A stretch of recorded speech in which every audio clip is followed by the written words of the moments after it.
All right, 6:02 in the Rose City. Time for Jordan Sprague on Portland Sports Leader 105.1 The Fan and the Fan Sports Network. Hello, good morning. Oh, how we doing? Happy Monday. How we doing, Swag? We're doing okay. We're doing okay? Catching up a little bit. Well, what happened? I had to work yesterday. I heard. It's that time of the year. Yeah. Look, I went to Europe for 2.5 weeks, so I'm going to be the last person here to. So we just had, all the home teams had stuff going on this weekend. We were just a guy short. Yeah, we had fire going on, Thorns, Timbers. So while I've been in the starting rotation, we were a little short in the bullpen. So you had to go a little longer than you wanted, huh? I needed to go, How many pitches did you – if we count Sunday as last week, this is the start of the new week, Monday. Yeah. How many innings or pitches did Jason Swigard throw and go? Ooh. Did we go 8 and throw like 112? No. It was some spot duty. It was a makeup doubleheader from a rain delay earlier. So it was just a little spot duty right there that needed to be done for the station. All right. Well, you said you're catching up. What does that mean? Like catching up on what? Just yesterday. So it was right in the middle of the day. So you couldn't really get into anything else. And then on my way back, stopped by, saw how my dad was doing. Yep. He wanted to get up and, walk a little bit. So I was there with helping him do that and got home. And then, the wife has a couple of things wants you to attend. And then I knew it was just you and I. So you had said I'd sent a bunch of, we're trying to find a guest. Yep. So we got one, by the way. Stuart Mandel, 904. Good job. That'll be fantastic. And then there was just a lot of audio and things and. I know, and we got in this morning and then more audio and things. I was hopeful that the Jack Cassidy era of Timbers soccer would end without a defeat, and that did not happen. So I stayed up and watched that. Yeah, to be fair, I saw some of it. I didn't see all of it, but they were in over their heads. Yeah. Well, also, like Patrick just told me straight up like 2 weeks ago, they don't care about this tournament. Not in the big scheme of things. Which is a little disappointing because, like, I get why you wouldn't. They're playing really good in the MLS schedule. But fans are at these games. You know what I mean? Like to hear. Well, there were more Club America fans than Timbers fans last night. Well, they probably cashed in on selling those tickets. My so point is, they like, sold those separately, not included in your season ticket package. It's not. You have the opportunity to purchase them before they go on sale to the public, but they are not part of your season ticket package. It's a bit of a bizarre decision. Why is that?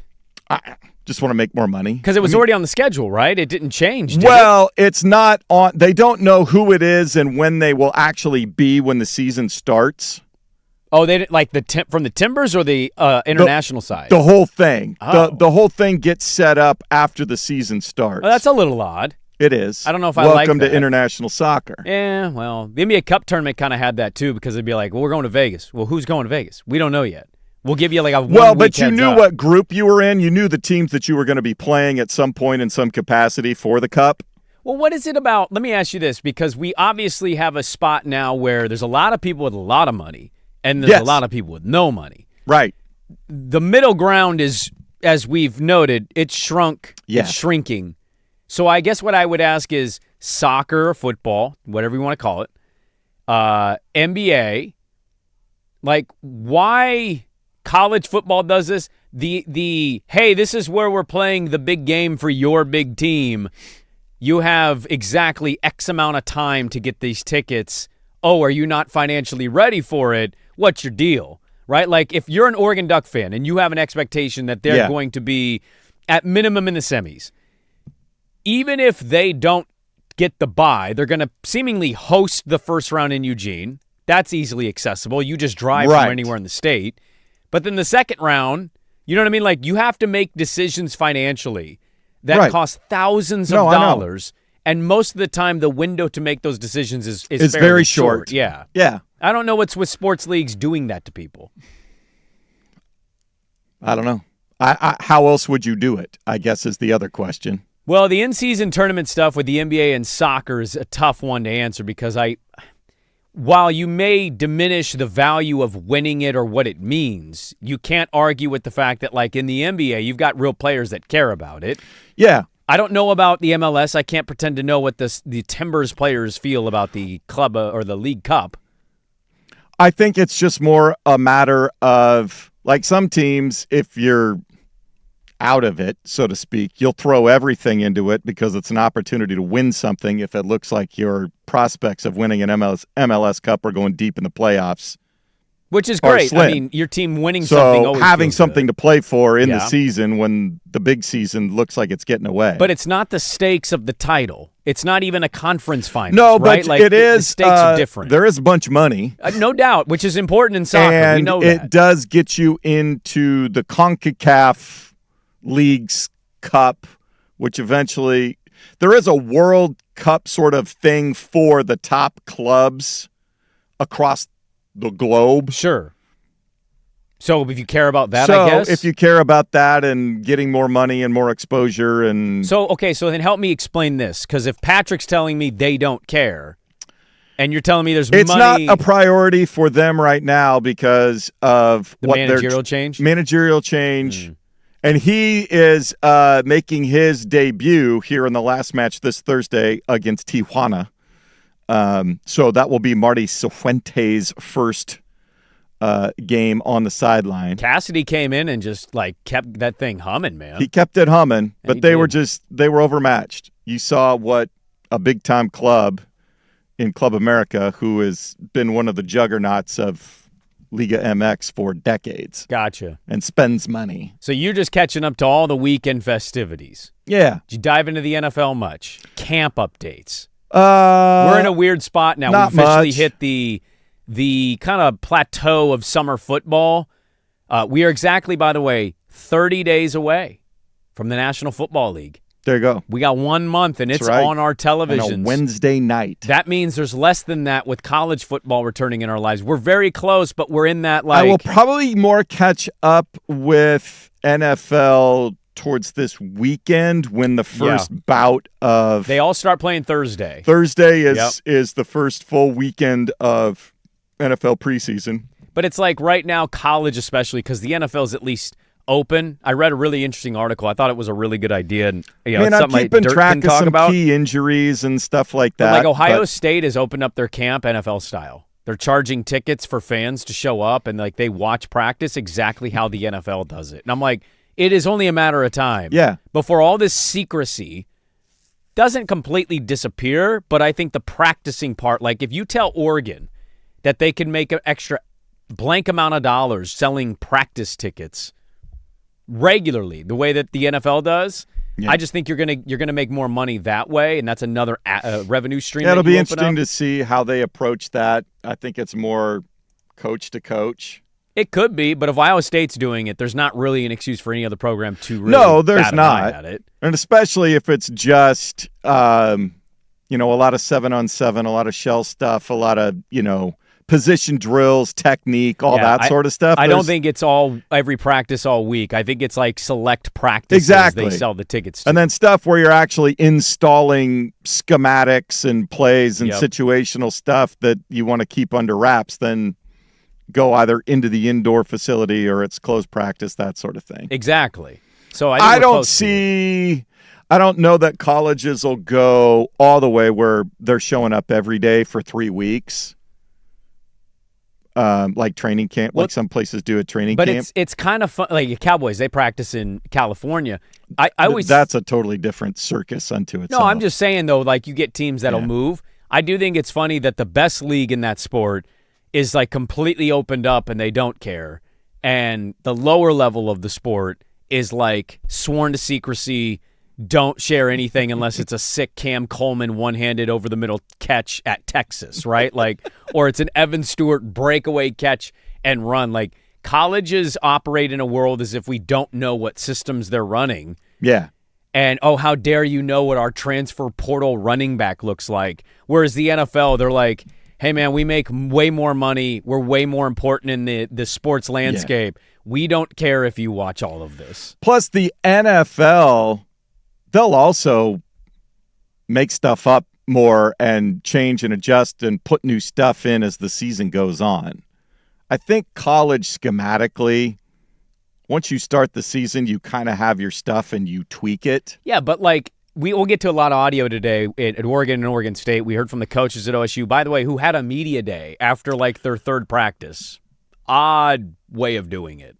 Yeah, it was strange. But whatever. They called it media day. I don't know if it was actually a media day or they just said, okay, we need to make everybody available. This is how we're going to do it. And I think that's what it was. Because the coordinators went on one day and then players went on a different day and Shepard went. So it was over the course of the first few practices. But we'll get to Oregon and Oregon State stuff today and discuss some of the camp, some of the buzz, all that stuff. Yeah, we heard from the new OCs in Eugene. But Drew Maringer's they're not running an entirely different offense.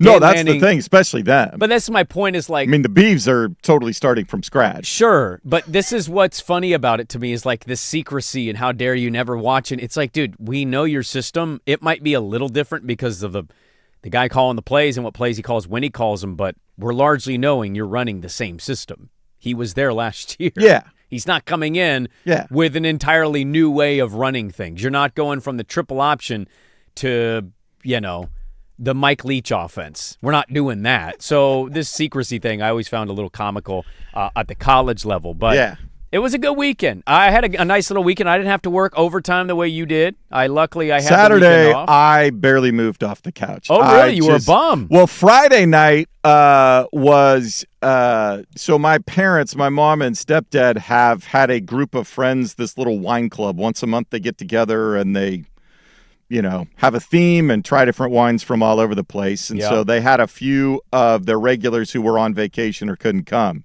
So the missus and I, she said, why don't you guys come down and be a part of that? So we did that. So we had a late Friday night. So Saturday, I'm like, I got to work on Sunday. I'm going to have to do, I barely moved off the AKA couch. super hungover, couldn't move because you're getting Not older. too bad. Not too bad. I like that it was bad at all. I had an interesting weekend. Sunday was great, by the way. Sunday was a nice reminder. We ended up having like a weird, unplanned dinner party.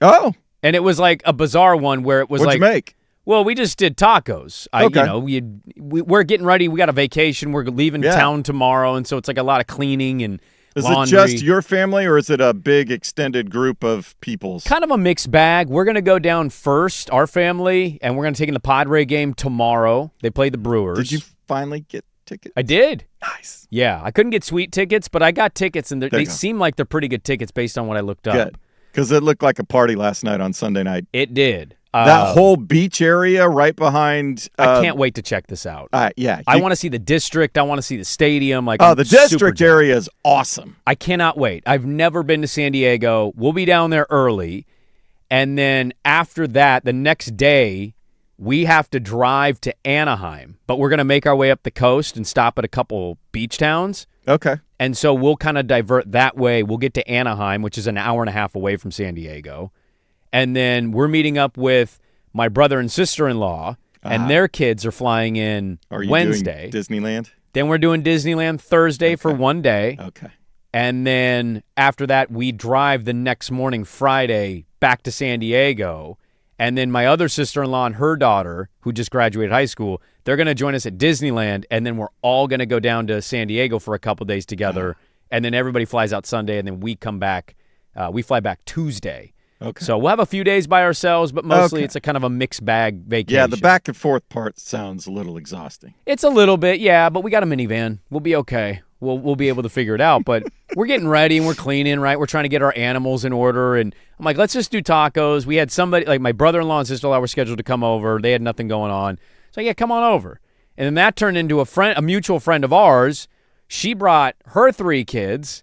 So then they show up early and I was like, oh. But I bought a lot of food. I got the Blackstone out.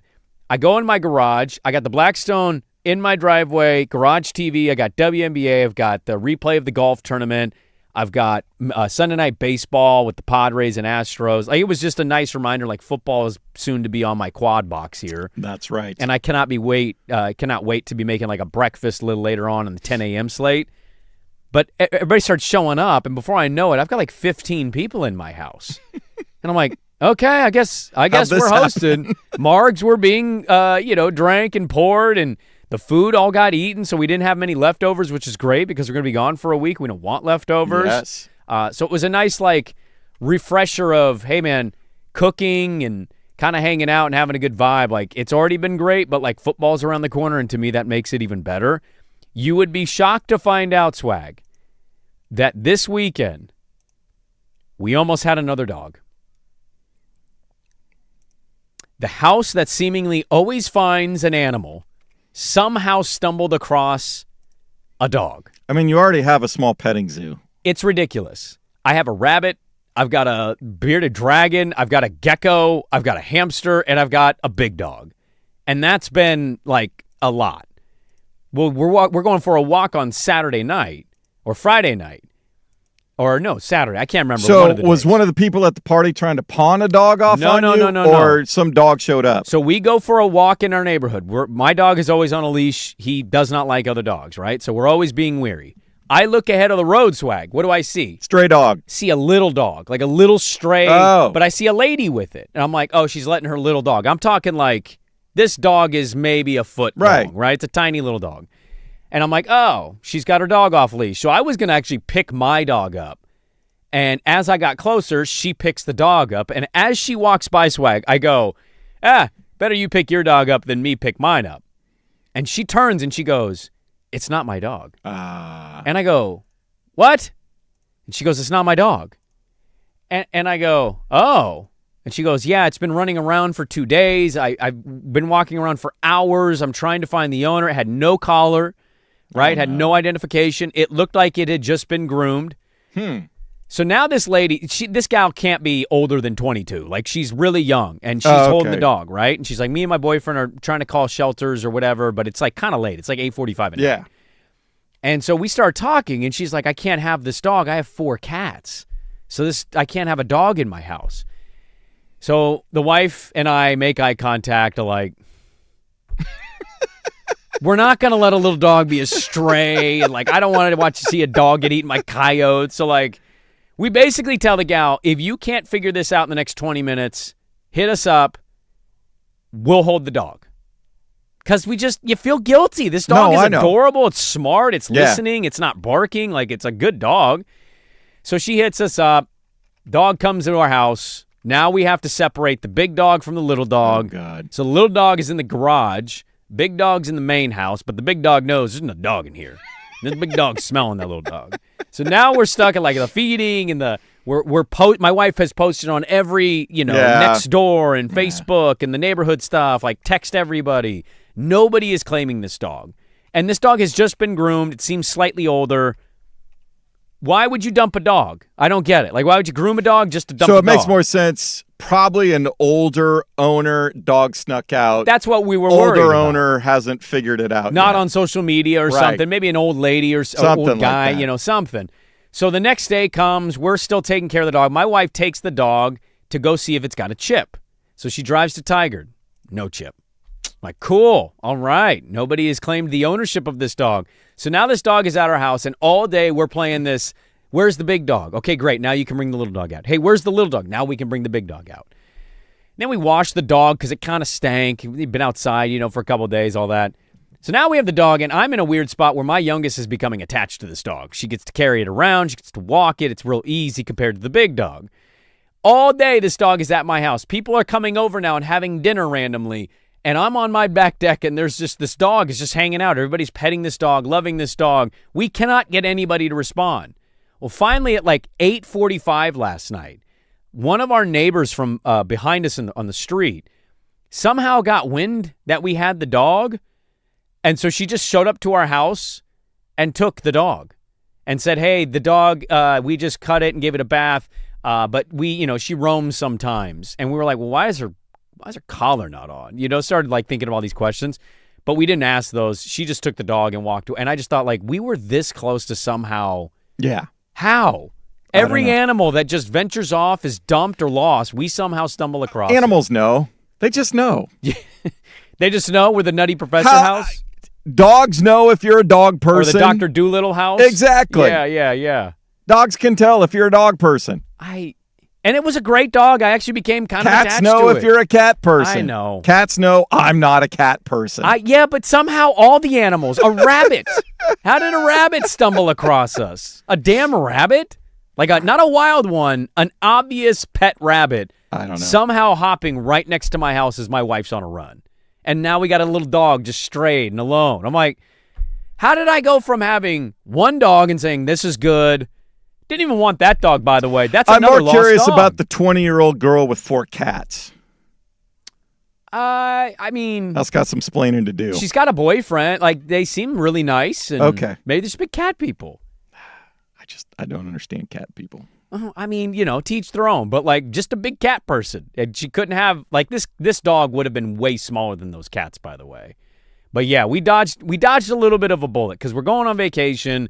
And I didn't want to have to try to navigate who was going to watch the second dog that's not our dog, but was kind of anyways, it was a weekend nonetheless. We got a loaded show today. There is a lot to discuss. The cafe is loaded. We'll hear from the Oregon coordinators for the first time. Chris Hampton and Drew Maringer gave their thoughts down in Eugene. We heard from them this weekend. And Oregon State had Media Day. Stuart Mandel at 9:04. It's going to be a wild one, a fun one. Dirt and Sprague, let's get it going. 105.1, The Fan.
Sports Center update on the Fan Sports Network, 105.1 FM and 1080 AM. First on the Fan, Timbers' unbeaten streak ended at 5 games Sunday night. Club America outclassing Portland 3-1 in Leagues Cup group play. America with a pair of unanswered second-half goals to take control of the match. Timbers will host Tijuana on Thursday.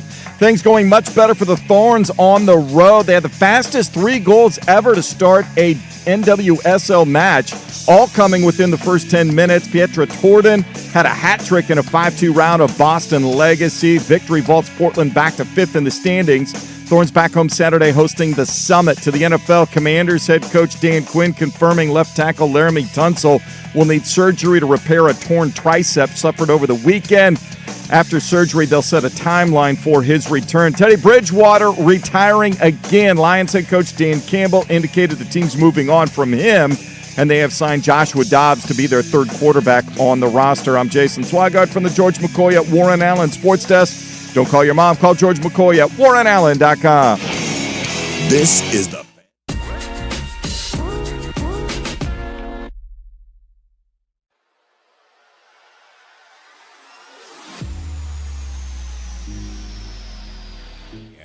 The cafe will open in about a half hour. Cafe de Dirt and Sprague coming up at 7 a.m. We'll hear from the coordinators down in Eugene for the first time. Drew Maringer and Chris Hampton talked about the offense and defense and their first years calling the plays for the Oregon Ducks this season. We'll hear down in Corvallis, Jamarcus Shepard saying something out loud that was quite interesting, but still asking for fan support. Even if this does happen, we'll get to that coming up as well. And as I mentioned in the first segment, Stuart Mandel will join us coming up at 9:04. He says he's going to be in his car, so let's keep our fingers crossed there that the connection with Stuart Mandel is okay. Okay. There's a lot to talk about in college football with Stuart Mandel. Couple fan notes I want to get to start the show this weekend, from the weekend, I would say. Fan notes. Fan notes. One, you do not have to engage with the WNBA conversations when they happen. You can choose to ignore it. Watch the action. Exactly. Did you watch the Wings and the Lynx yesterday? I did not watch that. I watched the Liberty the Aces game, but the Aces... They load managed. Load managed. It's a 44-game regular season. It's not a good look for Becky Hammon and the Why are Vegas we load Aces, managing? especially on a primetime game. So, yeah. Liberty kind of everybody chipped in. Johannes had 7 threes off the bench and tearing it up. McBride was awesome for the Lynx. She set the record. McBride set a league record with 10 threes. You do not have to engage. The Fire had a nice night Saturday night. They did. They took care of our I-5 rivals. It's rivalry week in the WNBA. So, not enough season left for them. They've got a couple of key injuries, and some younger players are starting to get some time. Not enough season left to sneak into the back end of the playoffs. It also doesn't have that one of the best players tore ACL. Yes. Is out for the year now. You can choose to not engage with the culture war. No, you don't have to. The Just WNBA. Watch the games. Also, Kathy Engelbert should be fired.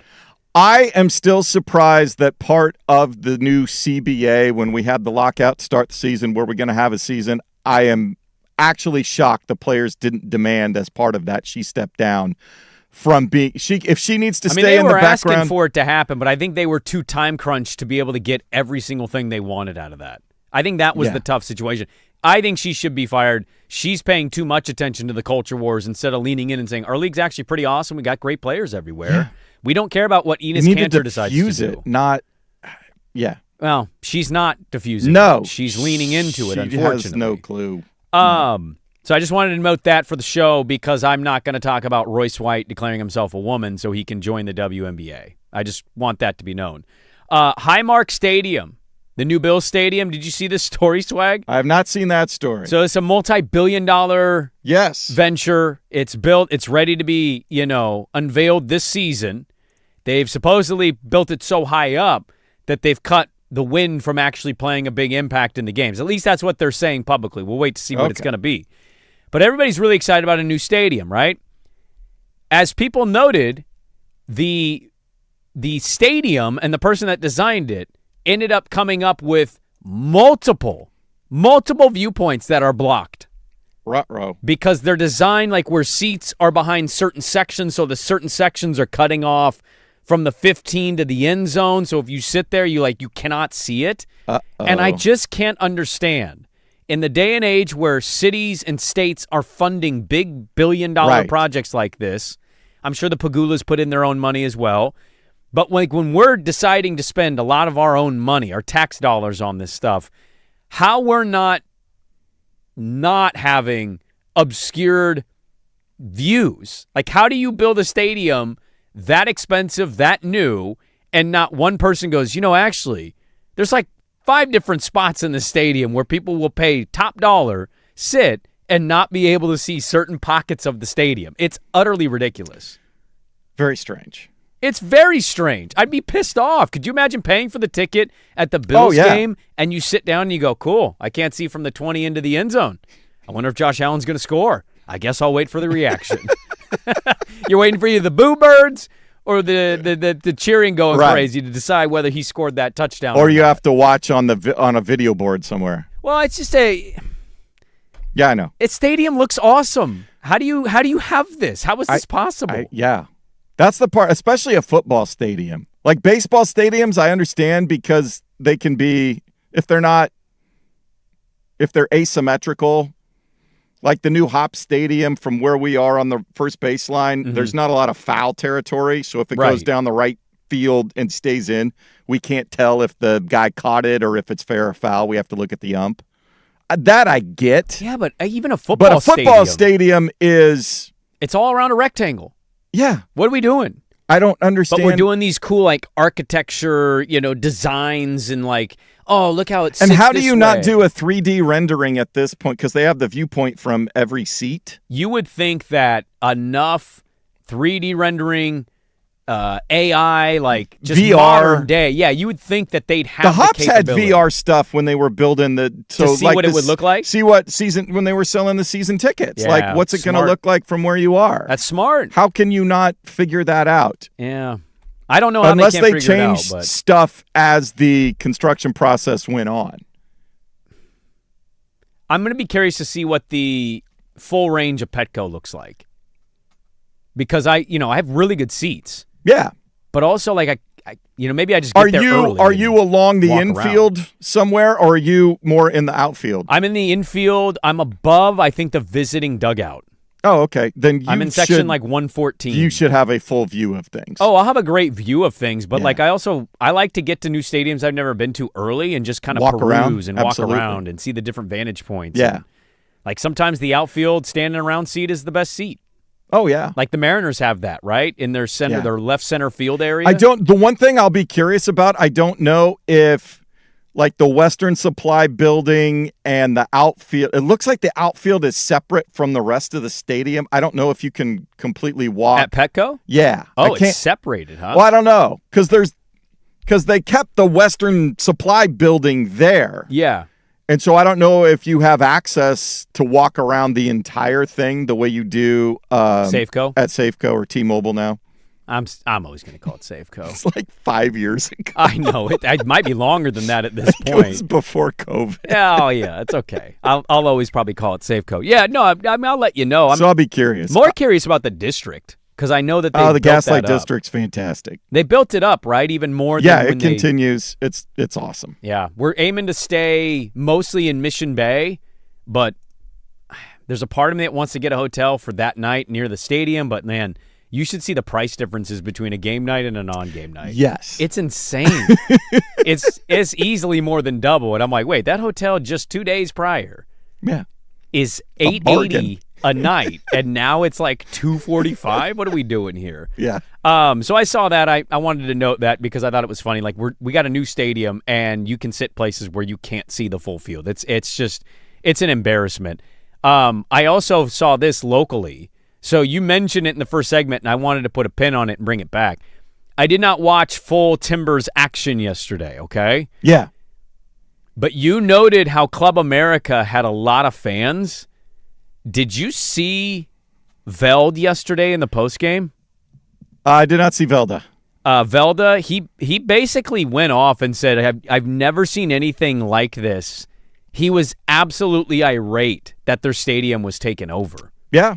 In fact, while he's talking about it, The fans behind him are Club America fans, and they're screaming and chanting. Good for him. And he turns around and he goes, "This is pathetic." Yeah. He just called. He didn't really say, "Timbers fans, you've let me down," but he kind of did say, "Timbers fans." Yeah. So I don't know if they're taking a shot at the MLS for I don't know how the ticketing process worked for this particular League's Cup. I don't know if it was an MLS controlled at all, or if it was the teams. That piece, I don't have a good understanding. I do know from my friends that have season tickets, it's not part of the season ticket package. They have the opportunity to purchase their seats for it when it comes out. But here it comes out. It's in the middle of the summer. When you get the season tickets, you're like, oh, they got a break for 2 weeks. Let's plan a vacation there in August so we don't miss any games. It's one of those things. And I don't know what they were priced, if there was a premium on top of them. So they're like, wait, they're how much? So I don't know how exactly the whole ticketing process worked. But, yeah, it wasn't a good look. Now, the other thing is you're only going to see that for Club America. I didn't see that for Puebla. I don't expect Tijuana to bring half a stadium worth of fans. Sure. I think more to me, it's just like sometimes those opposing fan bases have the abilities. Like, who's the fan base you hate when they take over a stadium the most? In your experience? Niner fans. Niner fans? Yeah. You've been to like a Dallas home? Are you? I assume you're talking from a Dallas perspective. Or you just mean in general? No, I mean that Thursday night game we went up. I was like, there's a lot. You always expect a smattering. That was, and I'm not even a Seahawks side fan. Of red. I was just looking. I was like, there is an awful lot of red. It's been their biggest problem the last 4 years. They haven't beaten the Niners, I think, at Lumen in 4 or 5 years, and I think it's largely because there's almost as many Niner fans at these home games as there are Seahawk fans. I'm sure because I watched obviously Dodger games all the time, so when the Dodgers roll into like San Diego, San Francisco, somewhere else. This is an easy one for me. Laker fans can be a lot. I'm going Warrior fans. Dubs fans. Dubs fans are obnoxious. Easily the worst ones. Now, look, the diehards, the diehards from the New Age Curry ones. Yeah. The diehards are coming in. They're rocking Mitch Richmond jerseys. A Donald Foyle jersey. Exactly. Right? Like, they're coming in and they're like, holy crap, where did you get that jersey? Is that a Matt Barnes? Hardaway Jr. never played for the Warriors. No. That's Hardaway. Is that he got skills? Who's Mullen? Like, that's when I know you're a real OG. But and look, I've been to like 7 Warrior games, pre and with Curry. And you'd see Warrior fans every once in a while at the pre-Curry Warrior games for the Blazers, because they used to be the easy ticket. Like, nobody would want to go to that game with that, that Olympian, that ugly-ass Warrior logo they used to have. You'd see them once in a while. A Jason Richardson jersey. Man, I can't explain. The Curry Dub Warrior fans, it's an entire bandwagon of people. And I understand every good team generates bandwagon fans, but this was becoming like not only bandwagon, but in your face about how amazing they were. And it's like, where were any of you 10 years ago? You didn't exist. This is all fake. So I think for me, it's Warrior fans. There's really good rivalry ones. I've been to Oregon and Oregon State games. Largely when they're in Corvallis, you see a lot more Duck fans than if you go to Eugene and see Beaver fans. I've been to Washington, Oregon games. Those are pretty good. There's a good section of Oregon fan in Seattle, but mostly it's Husky fan and vice versa. But for me, like the worst one in my experience, having seen it and lived it, is the Warriors, because it just felt the fakest thing. None of it felt real at all. It's like, oh, you're here for the gimmick. You're here for the show. Okay, good to know. But Timbers players not happy yesterday about Club America overtaking Providence, and we've got the crappiest view sections at Buffalo's Highmark Stadium. It's certainly something for fans nowadays. A lot more to get into. The cafe's going to open up at the top of the hour. Dirt and Sprague, we're back with more on 105.1 The Fan.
Get the out of here. Welcome back in. 644 on Portland Sports Leader 105.1 The Fan. Sprague hanging out. Dirtback Wednesday. I'm out tomorrow, so we will have a best of show tomorrow, I assume, right? Unless somebody stepped in. No, nobody's sitting in. It'll be a little hybrid, mostly best of. We'll do a live cafe based on anything that may or may You're not. doing a live cafe? We'll do a live cafe. I'll grab some audio. We'll do that. Okay. So you'll probably get some of the Greg Oden hour from last week. As we should. We'll go back. Big Ten media days. We had some guests joining us there, kind of previewing the season now that we've started a week or so of practices. Oh, yeah. And then some odds. Brooke Olzendam, we have to reprise that since it is a Mail Sack Tuesday. Yeah, we can. I'll edit. We'll piece it together. A certain comment got me in trouble with one of our coworkers. I'm pretty sure he hates me, so that's been fun to deal with. By the way, shout out our guy, Will Power. He finished third at the Grand Prix of Portland. There you go. That's the Dirt and Sprague bump. He was sitting 14th in the points. You're welcome, Will. There you go. You're always welcome back on the program here. Of course. Anytime we can help you. College football, we'll get to the Cafe Day Dirt and Sprague coming up. We'll hear from Drew Maringer and Chris Hampton, along with the OSU Media Day that we had down in Corvallis. We'll get to all of that fun local audio. So college football in full swing and effect of, like, how are we ranking things and keeping up with the injuries? Like USC lost their starting center. Did you see that, Killian O'Connor? I missed that. He had non-contact leg injury. I forgot to get this never Friday. a good thing. No, he's basically cooked, is what Lincoln Riley said. So USC has lost their starting center. That's bad news. in a season where your expectation is to make the playoff. And that's what I'm kind of curious about, because right now, what I find fascinating is the narrative-based stuff on the good coaches and the really good programs and whether they can or cannot versus how many coaches out there, let me ask you this, Swag, how many coaches out there are sitting in a spot that if they don't get their team to a playoff, you're going to wonder, have they lost it or are they capable of ever getting it back? Like Lincoln Riley is a great example of this. Dabo Swinney. Sark. If they don't get to a playoff? I mean, he's fired if they don't get to a playoff. Yes. There's not a world that exists where you should be losing 3 games. No. Not with this kind of talent on paper. No. Now, injuries can play a big part of that, but Dabo's a good one too. Dabo doesn't get Clemson back to the playoff because, like, you look at the ACC and you can say, well, by SMU. You can... Maybe you think there's going to be a jolt and a bump from the Lupoy hire, and you got a returning sophomore quarter. Maybe they're in the mix in the ACC. Maybe Florida State takes a leap again. We know Miami is reigning supreme in the conference, but if you rattle off the ACC, you're not sitting in a spot where you go, yeah, man, it's just hard for Dabo to be able to do it. That's not how that works. When you win 2 national championships, the bar has been set, man. There's an expectation here. And they made it 2 years ago, but they made it kind of on default. They were just in the conference title game and won it in a walk-off 55-yard field goal.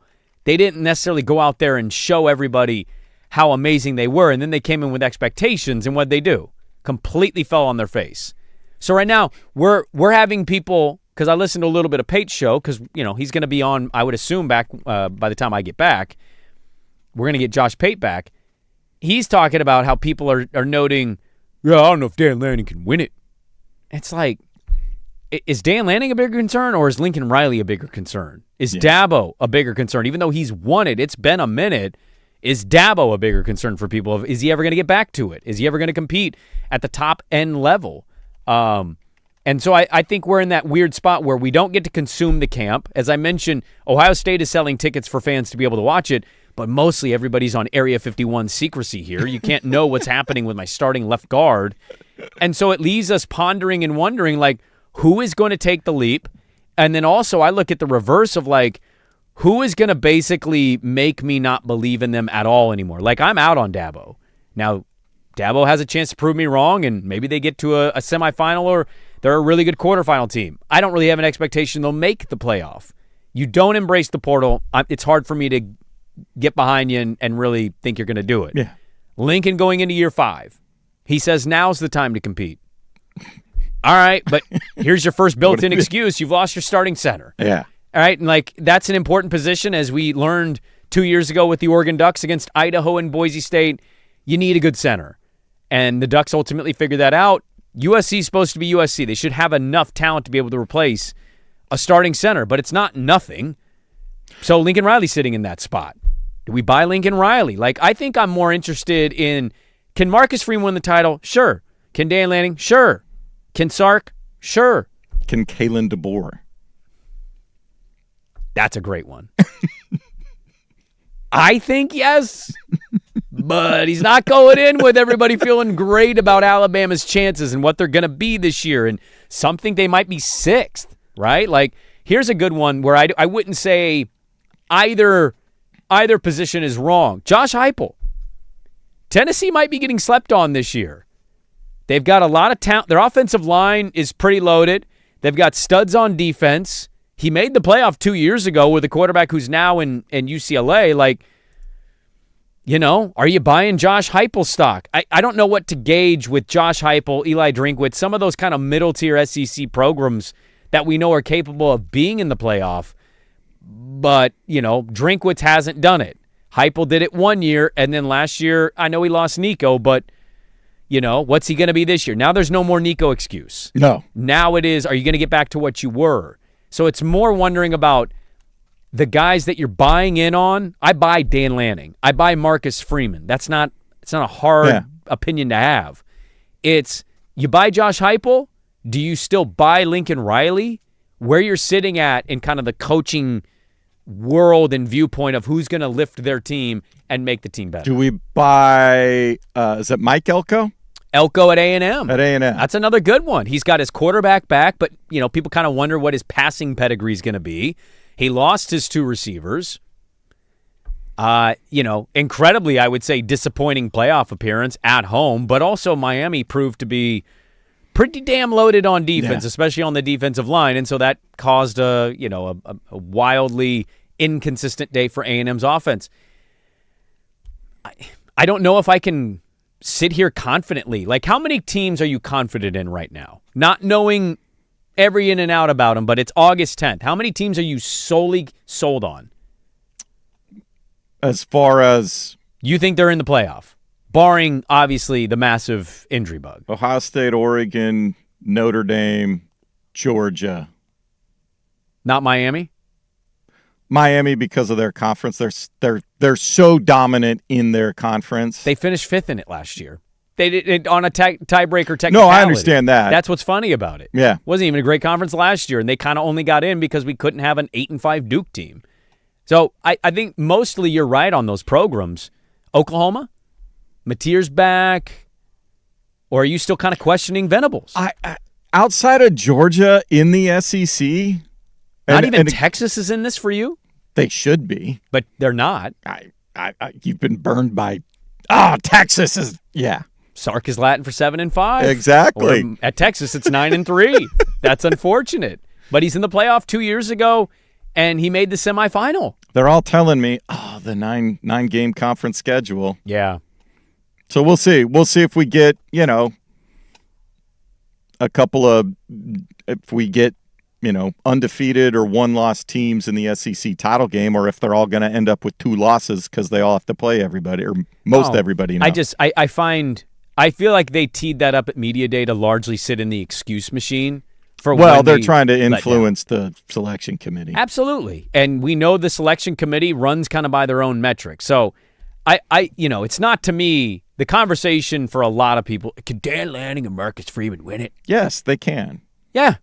There's no reason why would you say they can't? Exactly. I think Peyton noted 5 of the last 7 national champions have been won by coach winning their first title. Yeah. I think I had that stat right. What evidence? I mean, Oregon let down last year. Absolutely. But to suggest they can is ridiculous. I'm more wondering about the coaches that are sitting in they've proven it before or they've shown us evidence, but lately... Clemson to me is real interesting. Kalen DeBoer, real interesting. Lincoln Riley, you're going to finally do it. No more excuses with your returning quarterback. The schedule's hard. Okay. You're USC. Yeah. When did the schedule become too difficult for you? You guys wanted to join the super conferences. You made your decision, and you've kind of helped make this landscape what it is because of that decision, because you were too scared of Oregon, and then Oregon ended up following you anyway. This makes the whole thing funny. All right, we'll get more into college football coming up. Hour number 2, kick it off. Cafe Day, Dirt and Sprague. It's a loaded one. Hour 2 on 105.1 The Fan.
The Fan Sports Network, 105.1 FM and 1080 AM. If you've been arrested for DUI, you need a team of attorneys you can put your trust in. Call Reynolds Defense Firm today online at reynoldsdefensefirm.com. First on The Fan.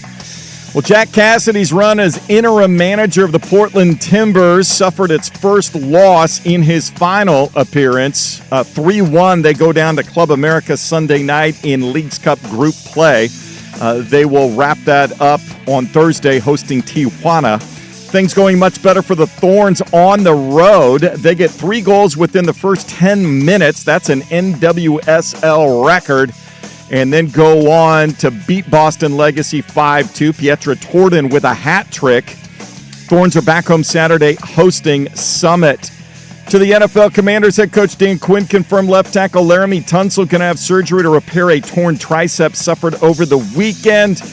Following that surgery, they'll talk to the doctors about a timeline for a possible return this season. I'm Jason Swigart from the George McCoy at Warren Allen Sports Desk. Don't call your mom, call George McCoy at warrenallen.com. This is the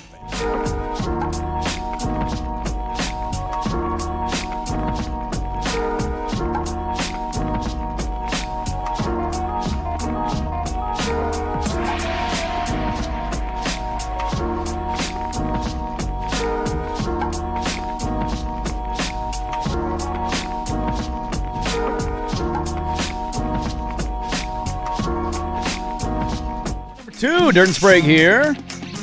Live and local. Good morning. Happy Monday, everybody. It is August the 10th. I hope your weekend was okay. Hope you had a busy one. Had a lot of fun. We have a lot to get to here in the second hour of the radio program. If you miss any of the hours, you can always catch them at 1051thefan.com. It's where the podcasts are and wherever you get your podcasts as well. We're going to kick it off with Cafe Day, Dirt and Sprague, but I want to remind you guys that Binary Brewing and The Fan have teamed up for the only Fan IPA available for a limited time. Taste The Fan with Binary Brewing's signature West Coast IPA. Go to Binary Brewing's Beaverton location and ask them about their only Fan. So good, only The Fan and Binary Brewing can pull it off. A very interesting question asked on the Twitters. If we had a week before week 0 college football Hall of Fame, the way the NFL just did with the Hall of Fame game. Yes. So it's a game that doesn't count. Yes. Having a rematch of the Natty, if that would interest you. And I'd say yes, but also they will never agree to it because they don't want injuries in a game that doesn't count in college. Exactly. You're not going to get, you're going to get a lot of freshmen playing. What if we just did freshmen on freshmen? Could you field enough players for freshmen and sophomores and red shirts? That's like, know. These guys can get hurt and we'll be okay. So let's lace them up and then see whose recruiting class looks better. That would be a fun one, too. The incoming recruiting class is just playing tug-of-war. Who recruited the defensive line in this class? Let's see. End up winning that. No, I think that'd be a lot of fun. But, all right, let's step into the cafe. So, no menu special food-wise. Oh. Although I should share the beauty of having a fiesta, one that you didn't plan nor invite people to. You got leftovers? You had a little leftovers. This is what frittatas are fantastic for. You're not wrong on that. Didn't have much. Again, had way more people stopping by without inviting anybody.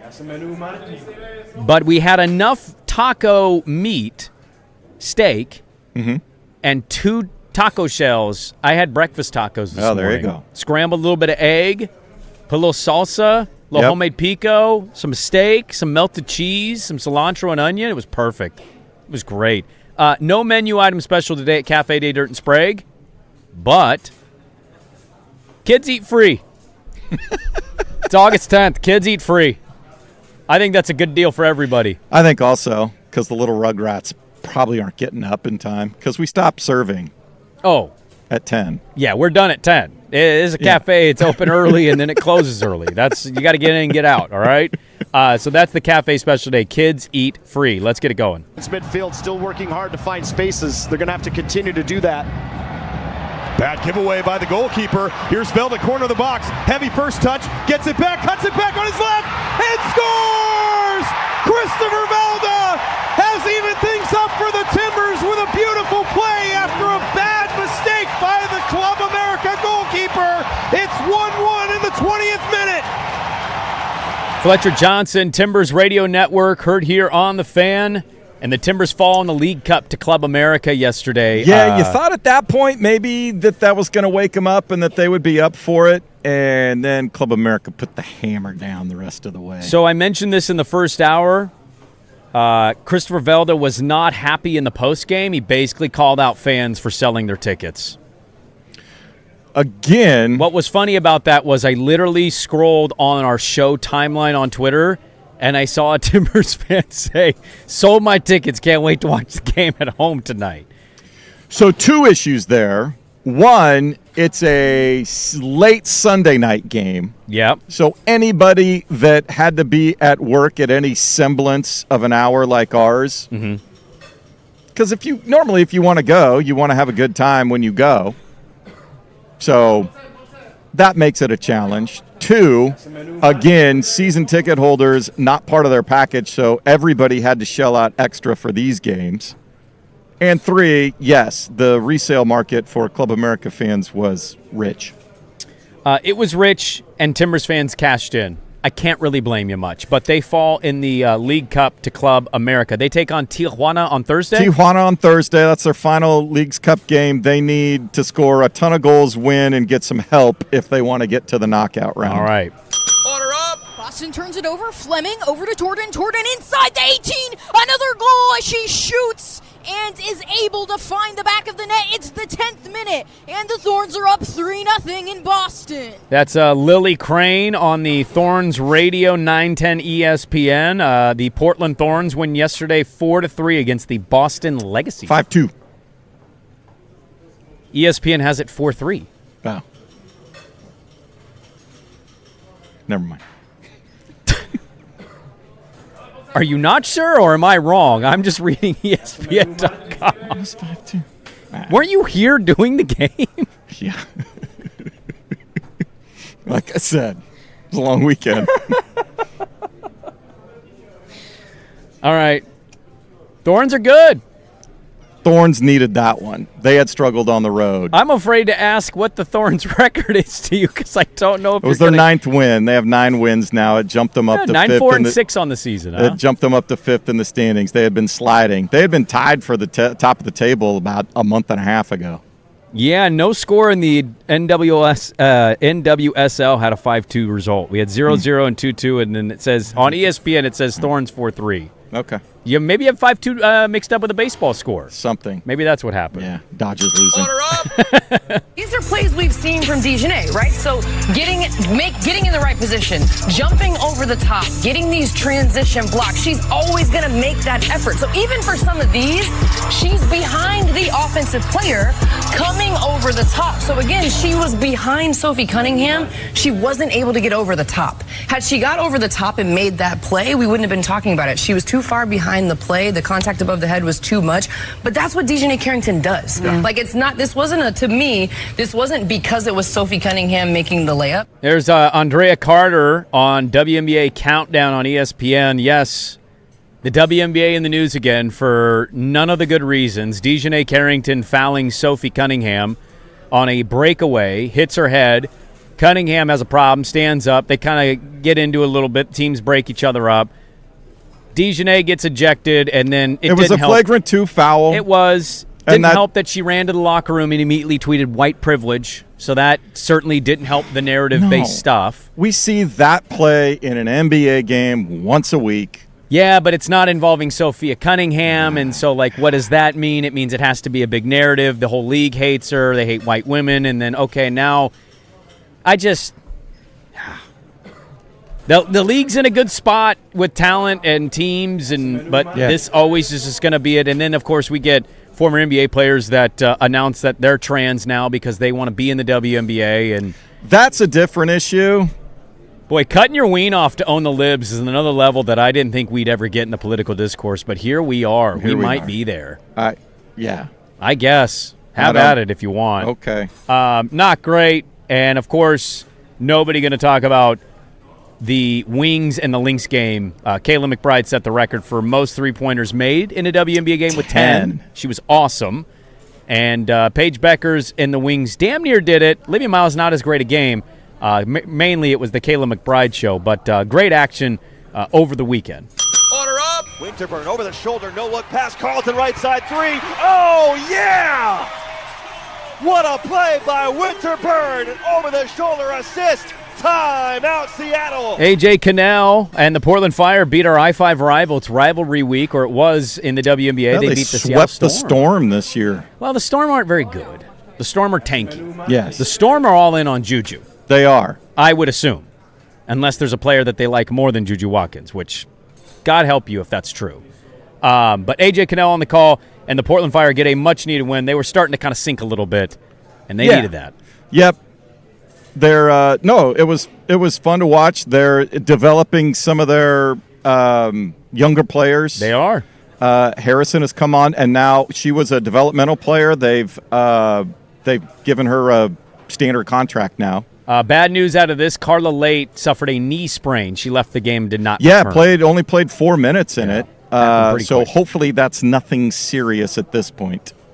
Order up. 2-1 pitch. Tatis swings. Fly ball. Way back and left. Going. Gone. Long home run, Tatis. Well up into the Western Metal Supply Company down the left field line. 3-run shot, his 11th of the year. And the Padres take a 4-2 lead. ESPN Radio, Fernando Tatis, 3-run home run against the Astros, and they win on Sunday Night Baseball 7-2. That was a moonshot. When he hits them, yeah, they go far. No I think doubter. he still has the longest home run of the season, measured, because he hit it against my team. Oh, that's right. Yeah, I think he's got like a 480-foot home run measured in a regular season game. He's unbelievable when he's not juicing.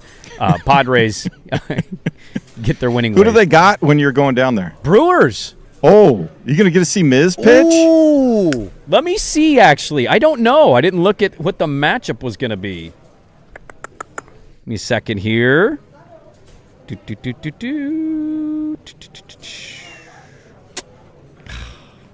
Unless he just gets Harrison. Oh. It'd be great to see Miz. Who's K. Harrison? I have no idea. He's 9-2 with a 2.8 Well, ERA. this is why the Brewers have the best record Why in do the we not National know League. who this guy is? Because he plays in Milwaukee. You're right. I don't watch Milwaukee Brewer baseball, but I will on Tuesday. We know Mizorowski because he throws 105 miles an hour. Absolutely. Struck out his 200th batter. Yeah, he's second the fastest quickest, to 200. right? Yeah. Yeah, that's what I saw. Order up. Both runners in motion. Slug, center field. Mullins sets up shy of the track. The Rays sweep the Mariners. And the USS Mariner is taking on some serious water. It is continuing to sink. It is. A 3-6 homestand for the M's. They get swept by Tampa Bay. That one doesn't feel good. Aaron Goldsmith, No. Mariners TV. I'll say this about Mariner fan. They may catch some flack every once in a while. They're being honest. Fire the manager. This team's an embarrassment. I see it all the time. Mariners swept by the Rays. They are 4 games back. The crappiest division that's existed in some time. The first place team is the Astros, 1 game over 500. Because they had their whole 50 greatest Mariners of all time this weekend with the 50th anniversary celebration. Yeah. Everybody was back. Rick Riz, it was announced. I saw Griffey he's hugging go. Ichiro. It was great. Oh, yeah. It was announced Rick Riz in that is going to go into the Mariner Hall of Fame. He announced earlier this is his last year doing radio, 41 years in the booth for them. They are 56-63, and they're only 4 back. Yeah. God, that division sucks. And their schedule's not going to get any. I saw the next home. I don't know where they're going on the road. You can't play a schedule game when you're 7 below. You can't. No. You're the team that people play the schedule game But you to. could use a little help. They're not going to get any. Their next homestand is the Phillies and Cubs. Not good. Not good, Bob. Order up. It's just all in the greens. I don't know what the deal is. Got zero confidence. Can't putt. I don't know. There's going to be a lot of changes here soon. How disappointed are you to not advance to the Yeah, pretty disappointed. I think it's pretty pathetic that I can't get through. 0 top 10s basically in 2 years. So that's to be in the prime of your career and be as good as I think I am. I think that's very pathetic, disappointing. Just need to go home and completely reevaluate everything. There's Brandon Sprague after his latest round at his local Muni, talking to himself in his car. No, that's Brooks Koepka. That's Brooks, He and missed I the playoff. appreciate him. There's no He's never shied away from Never it. making excuses. Exactly. He's not doing that. He's like, I can't make putts, and if you can't make putts on the PGA Tour, you're not going to win, let alone finish high up. Yeah. Disappointing, but you know what? It's his first year back with it. Let's see how he regroups and comes back next season. Yeah. So, Brooks Koepka not going to be in the Meanwhile, FedEx another playoff. first-time winner, I believe. That's 3 straight weeks. First-time winner on the PGA Tour, and another youngster. And then, Well, didn't Brennan win it? yeah. That's his second win. Oh, is that his second win? Yeah, I think I Okay. saw that it was his second career PGA Tour win. And that Koiven kid that won a couple weeks balling. ago in just 6 starts qualified. He made it. He got Made 70th. it. So second fewest That's awesome. starts on tour to get into the playoff. Tiger did it in 5 when he was a rookie. Each of you talk briefly about what you've been doing after basketball. Coach, I know you live in Hawaii, right? So Yeah, I've been smoking some pot, actually. It's a small one, but I wanted to play it. R.I.P. to Don Nelson. He was Nelly. This bummed me out yesterday. Yeah, I saw that. How can you be an NBA fan?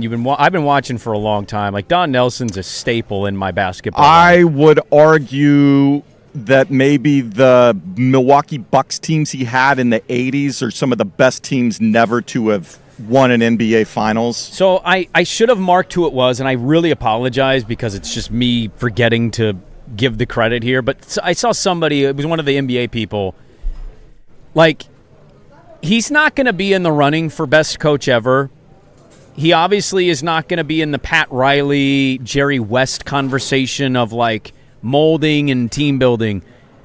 He absolutely needs to get his flowers in a conversation of all-time smartest basketball people, though. Because when you go look at his resume, Popovich mode. Absolutely. Dude, the We Believe Warriors, go read the latest piece. I think it's either at ESPN or The Athletic. He basically told the Warriors, you have to draft Steph Curry. And then, like, he's not a big rookie guy. He basically harped on Curry because he saw what Curry was and could be. Yeah. Curry sent out a big heartfelt message. Dirk sent out one because he also made Dirk in Dallas a thing. Like, all over. He got in a fight with Karl Malone during a game once. He fought the NBA over shoes. He's like, I'm not wearing dress shoes. I'm sitting here coaching. I'm running back and forth. So he wore Converses, and he taped over the Converse logo. Yeah. He coached a game in a neck brace, for God's sakes. He did. He hated wearing ties. I think he got him where they didn't have to wear ties. They didn't change the jacket rule for him. But I'm going to dress like him when I'm his age. If I lived in the 80s, go look at him a couple years ago, the Pacers in the finals. it was always, you'd go. He had a gold chain. He had a T-shirt and a pop jacket. a natty light they're doing the post-game, presser or whatever. Dude, he's in the Hall of Fame for the Celtics and accomplished a lot as a player. Yeah, he won, 5 or 6 titles there at the end of the run in the 60s and 70s. I think he's the second best winning percentage. I think he's got the right? second most wins. Maybe it's winning percentage or wins. Like Don Nelson, I always loved Don Nelson. And also what you can't say about Don Nelson's teams were always fun to watch. Yeah. They might not have always succeeded. He had a weird Knicks stint that didn't work in the mid-90s. But, dude, Don Nelson made basketball fun and enjoyable. It was up-tempo. It was move the basketball, a lot of player movement, ball movement. Yeah, he was revolutionary. He's ahead of his time. Go look at the We Believe Warriors. Like, he just believed in the three and movement, like very European-based thoughts that Don Nelson carried with him. And so I was really sad to see that he had passed away. 86 is a great life. He was living on an island. He was smoking weed every day. He's living his best. 86, R.I.P. To Don Nelson, an NBA legend. This set of skill players, and I mean tight end Trey McBride, running back Jeremiah Love, receivers Michael Wilson and Marvin Harrison Jr., up against any team skill players in the NFL. I think as a group, they're very good. Just everything around them. The right side of the line, still of the offensive line, still is a question mark. And defense, they basically spent 3 years rebuilding a defense that gave up like 30-something points last year. Yeah, there's John Weinfuss on ESPN on the Arizona Cardinals, and I've made this point before. I think I made it last week or the week when Dirt was here.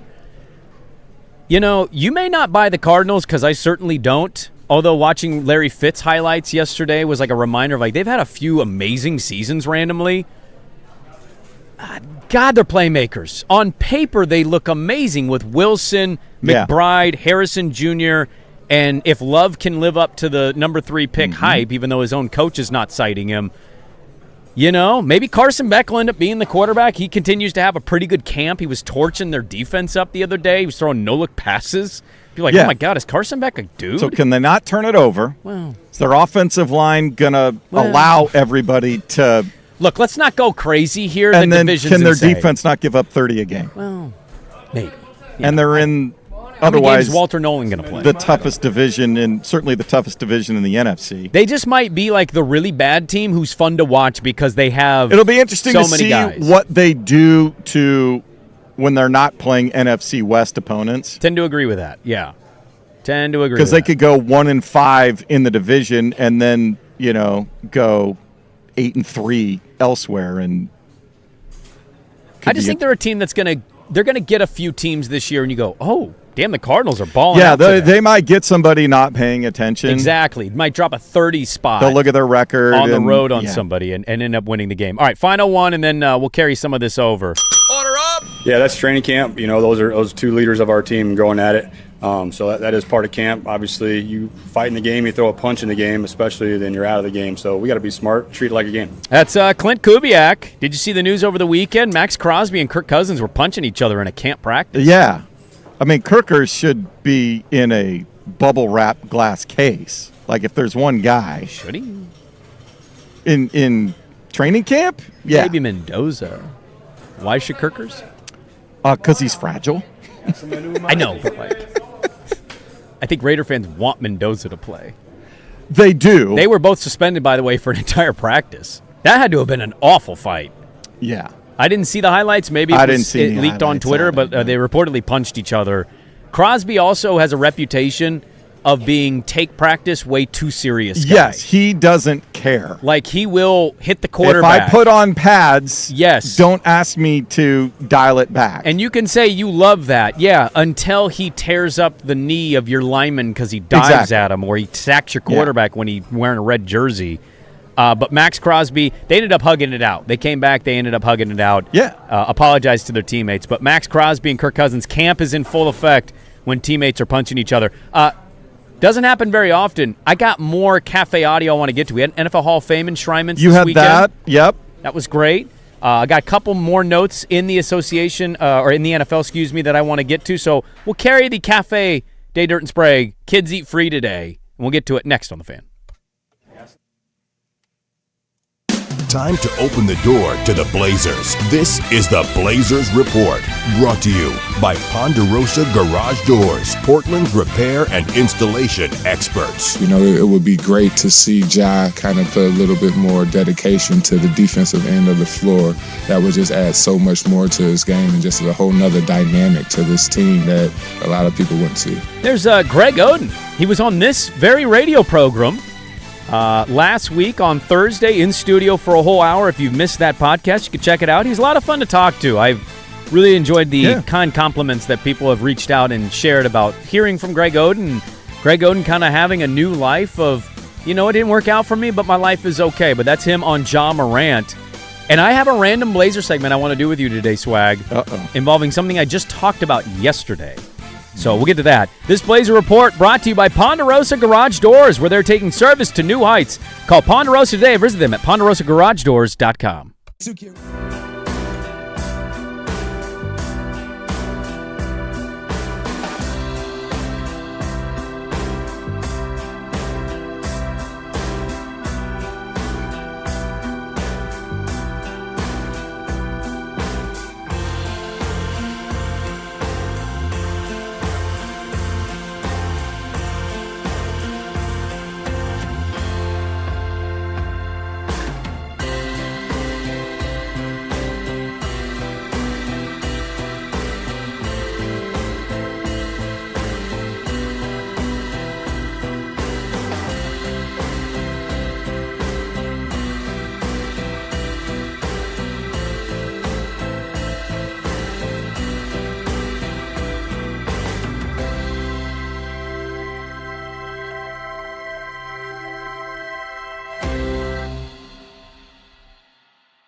the George McCoy and Warren Allen Sports Desk, a Sports Center update on the Fan Sports Network, 105.1 FM and 1080 AM.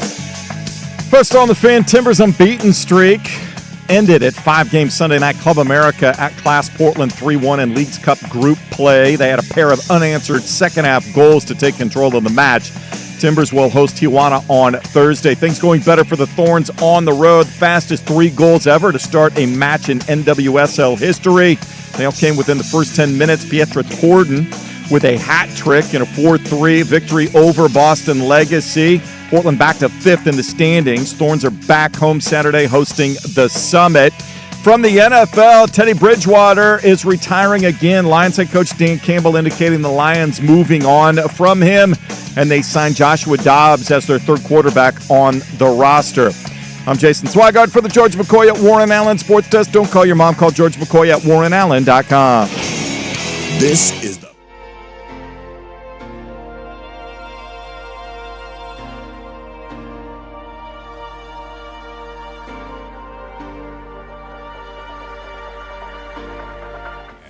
Happy birthday to Ja Morant. The Blazers' new point guard is 27 today. There you go. How about that? I have a Ja Morant question I want to ask people. Talk about it a little bit later on. We got Stuart Mandell's going to hop on at 9:04 today. Ja Morant is only 18 months, 20 months older than my son. What do you want from me here? Like, you're teeing me up to just talk about, yeah, you're old. That hurt. And it wasn't intentional. I was like, I just want to go back to bed now. Wait, your kid's 27? He's 25. So he's 20 months older. What is it, July? It's August, yeah. So 20 months, basically 20 months older. 19 months older. I don't know what you want me to say to this. I make age jokes, you get offended, and then I tell you how old an athlete is, and you're like, that's as old as my son. I can't believe it. Yeah, that hurt. No wonder you got the Thorns game wrong. You're old. Age Conversations coverage on the Fan is presented by Xfinity. Score the most reliable Wi-Fi. What price? 5 years guaranteed. Xfinity. How long's Ja been in the league? He was like wasn't he a one and done? Yeah. So he was 19, 20. That's 8 seasons. I'm going to go start drinking. Really? To me, it's seeing the kids of players I watched that have to make, like, to you, they're grandkids. But to me, they're like sons, and now they're, like, popping up. Like, to me, seeing Andrew Jones's kid being picked by the Diamondbacks and being a hop momentarily, that was, like, startling for me. Drew Jones. Andrew Jones's kid. I'm like, what? Like Navarro Bowman. Remember the linebacker from the Niners? Yeah. His kid's one of the best basketball players in the country. Marcus Spears on ESPN NFL Live. His kid is number one stud or number two basketball player. Yeah. So, like, it's seeing those guys' kids that make me feel old. I can't fathom what makes you feel old. Yeah, it's relating things to the age of my son. I mean, like, I don't mean this. We joke about your age on the show. People probably think I'm being serious. I joke. Don Nelson passing away because he's 86 is like, that hits me hard. I can't imagine. Like, you saw more of Don Nelson than I did. Yeah. Like I said, those Bucks teams. You went to those Celtics games when he played on. Okay, now stop. Let's step back into the cafe here, Swag. We got a little more things. Oh, okay. We got more audio to get to. Sorry, it doesn't happen very often, but we had No, NFL but that's Hall of okay. Because a lot of times Mondays in the cafe, if you had, specials on the weekends, you got a lot of leftovers. Exactly. You got to, If you're going camping, it's your last morning. You don't want to take this food back. No. We're doing a scramble. We're doing a frittata, whatever other breakfast meat we had. It's all going on the grill. Kids eat free, by the way, if you're just joining us in the cafe. So welcome into the cafe. NFL Hall of Fame audio to get to, but we got one more NFL note I want to make note of. Without Tunsil, it's different. I mean, he's a premier pass protector And last year, they felt like he was better in run blocking than I think they had anticipated. Again, they did make the championship game without him 2 years ago and with Coleman at that position. And a lot of that was because Jaden Daniels was very, very good. So they bolstered some other areas around there with Jaden, getting Stephon Diggs this week, for example, getting tight end Chigo Okonkwo in free agency, and just having a healthy Jaden Daniels. Like, his health coming back is a major key, too. All that still gives them a chance to compete. And I don't think this has to wreck their season. It certainly doesn't help it because, again, like, this was supposed to be a really solid group for them. That was John Keim on ESPN Radio. If you missed it over the weekend, Laramie Tunsil, the starting tackle for the Washington Commanders, tore his tricep. Yep. Basically going to miss like 80% of the season. Yeah, having surgery here as soon as possible. They didn't want to rule him out for the season yet. They said they'll wait to the surgery to see if he's there's a chance. He's going to miss significant time. I mean, that's just... Oh, yeah. They're a weird team. I don't know, like, how much do you lean into the 2 seasons ago versus what they were last year? And, man, they're an odd team to try to figure out. A lot, some people pick them to win the division because maybe the division in their minds isn't great. The Cowboys will disappoint. The Eagles will let down. But, like, I don't think they've earned that. No. But I also, like, Jaden was so awesome when he played. Yep. And they've added another healthy. weapon for him to go with McLaurin, so... Yeah, I like the Diggs addition. I mean, that's a good 2. Yeah, I just don't know what to make him. That's not good news. You lose your starting tackle. No, when you and now with what top tackles are commanding, it's a depth issue with the salary cap. Absolutely, it is. So not good news out of DC over the weekend. Commanders losing Laramie Tunsil. Order up. I don't know why it's not playing. Which one are you I've trying? been diagnosed with vascular dementia that my doctors believe may be related, at least in part, to the concussions I experienced during my career. The changes were gradual. At first, they were easy to dismiss as normal aging. Over time, my family noticed it too, and ultimately led us to seek answers from my doctor. 2 things can be true. Football gave me opportunities beyond anything I could imagine. It helped shape the man I became. At the same time, we know more today about brain health than when I played. And I hope sharing my story encourages people to pay attention to their health and seek help when something doesn't feel right. I thought that was a really good moment. Roger Craig, they had the Hall of Fame speeches this weekend. Roger Craig, the first player to have 1,000 receiving, 1,000 rushing, goes in as a 49er. He didn't get the votes, but he got in on the player the veterans exemption. There's a separate committee. Yeah, where they're like, okay, we've made a mistake. This person should be in. Roger Craig was obviously one of them. And at the end of his speech, shared that he's been diagnosed with vascular dementia. He's 66 years young. Not an easy topic. The NFL certainly doesn't want to talk about brain issues given the history of their lawsuit. I find it very important for players like him to say, football gave me everything in my life. And also, this is connected. Yeah. I thought that was that's how you do it. Really well done, and I'm glad Roger Craig's going to go in the Hall of Fame. Yeah. Watching him, he's in the Hall of Fame, and somebody that, when the Cowboys and Niners seemingly in the 80s were going at it every... He was a problem. He was a problem. Yeah. Order up. Still not playing. Let me see. Thank you for demanding excellence every single day. Your preparation, discipline, and attention to detail shaped far more than my football career. Unfortunately, Bill couldn't make it here today. There's a lot going on at UNC right now. He may be on a recruiting trip right now looking for the next Lawrence Taylor. I thought it was because training camp had already started. But in truth, it's because he's judging his girlfriend's cheerleading competition.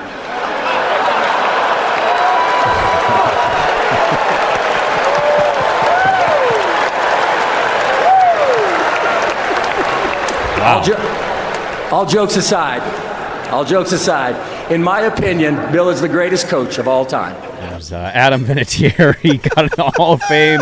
He's got 2 Hall of Fame careers. He had one with the Pats, winning the Super Bowls, and then he was amazing for the Indianapolis Colts after the Patriots moved on. It was one of those where, like, both teams won, I'm blanking on the name of the kicker that was right after him. Ooh. But that guy ended up having a pretty awesome career as well for the New England, and he went on to the Colts. Didn't he have another big, long name, too? Yeah.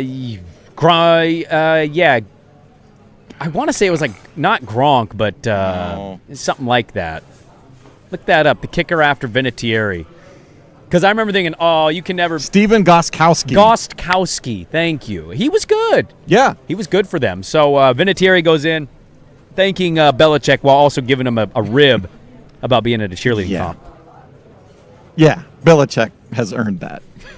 I mean, obviously they have a good relationship, I think, to the point where he would do that publicly. I would think so. I think he had way more characters in that organization than we ever knew in the moment. Yeah. Because Belichick didn't want that to get the out. whole media, that was just a philosophy. Yep. That was, we're not going to give anything away to anybody. It's all internal. It's all about what we do. It's all team first, and this is how we're presenting ourselves to the public. Order up! I want to thank the Hall of Fame voters for this tremendous honor. It's a privilege to be here and share this stage with four men I truly respect. Between us, we've got catches, passes, tackles, kicks, and rushes all covered. To my brothers, Drew, Luke, Adam, and Roger, congratulations. All my life, I've been lucky enough to be surrounded by people and great institutions that have surrounded me and nurtured me and inspired me to pursue excellence. Martin Luther King Park in Minneapolis, Minnesota is where it all started for me. I had my first touchdown, my first home run, first dunk, first fight. I even had my first kiss, and I almost drowned in the pool there one time. There's Larry Fitzgerald, Hall of Fame. Sad his dad just passed away. Couldn't see him be enshrined, but knew his son was going to be a Hall of Famer.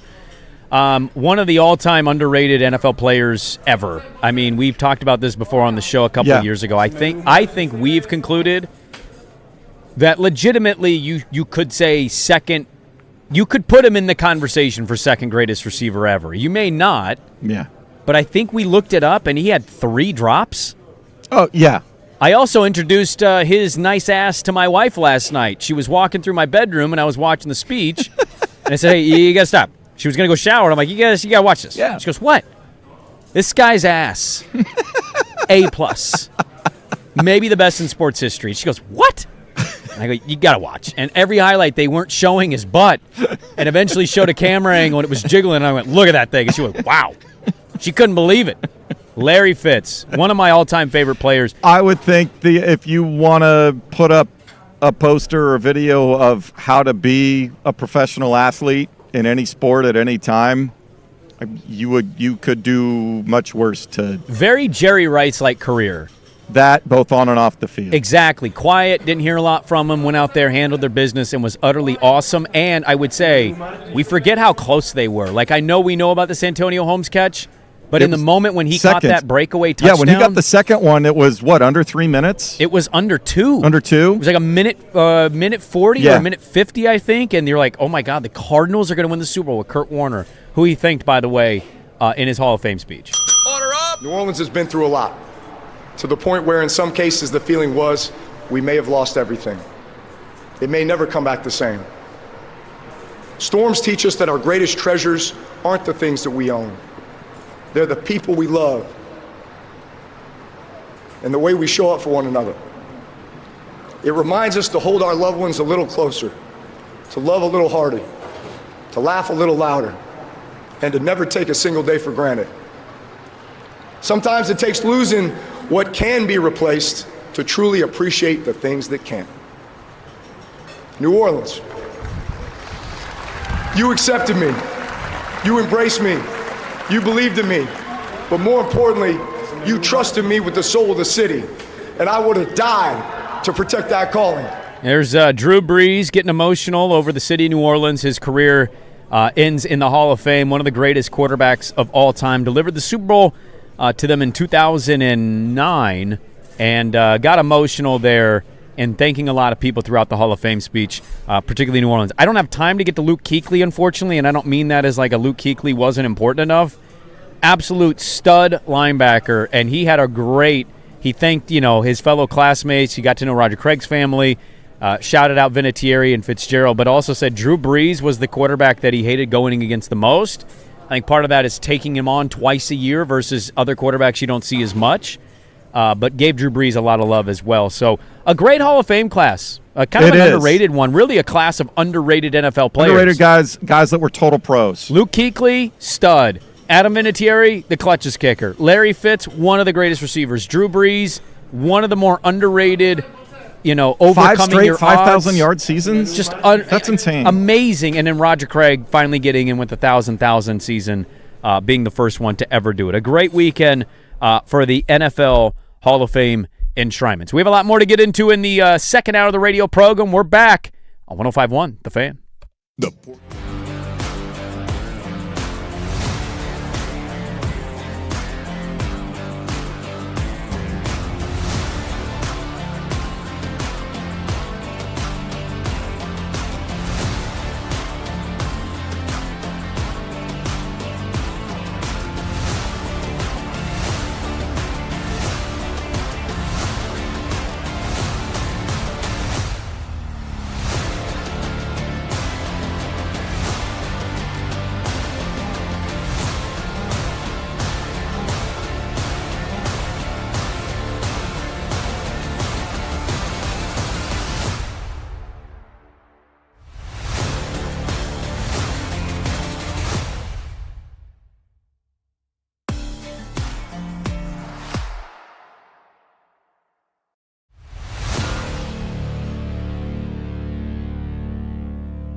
All right, welcome back in. Thanks for hanging with us on this Monday morning. It's 7:47. Dirt and Sprague back with more. We have Dirt back on Wednesday, and NFL camps are rolling on. Teddy Bridgewater retired again. We got that in the camp notes out of the National Football League. As we went through some of those notes in the Cafe Day Dirt and Sprague, we will jump into Oregon and Oregon State football audio coming up in the third hour of the radio program as the coordinators down in Eugene introduce themselves for the first time. And we got Media Day in Corvallis after like the third or fourth practice of camp.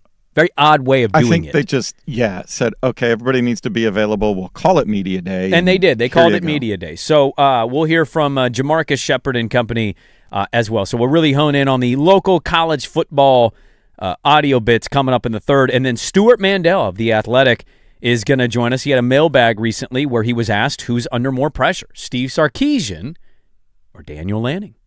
And so he answered that, and we'll talk college football with Stuart Mandel. There's also something in the college football world that's picking up a little bit of steam. Oh? And, it's a conversation we've had many a time. Oh, no. But now it's been tweaked slightly. And so we'll get to, you don't even know what it is. Look at you. You're over there sighing out loud. You don't even know what it is yet. Yeah. So we'll get to that coming up as well.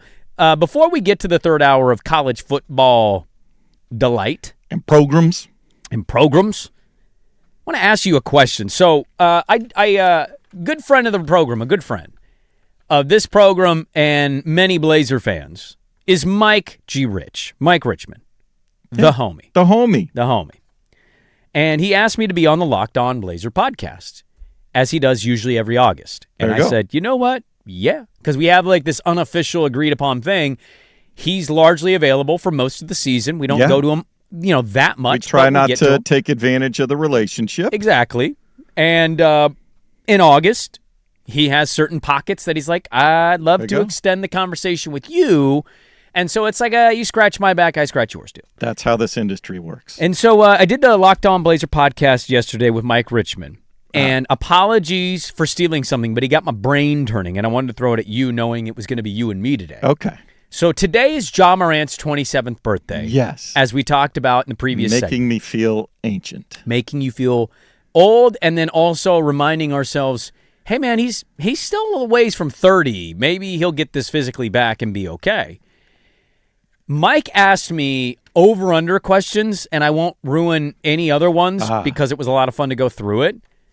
He put an over-under at 22 and a half minutes per game. Dame and Ja will average playing together. Ooh. And I had to really think about that. He didn't give me the over-unders before we started recording. He just kind of like threw them at me, so I was reacting in real time. And a couple of them I was really happy with my answer.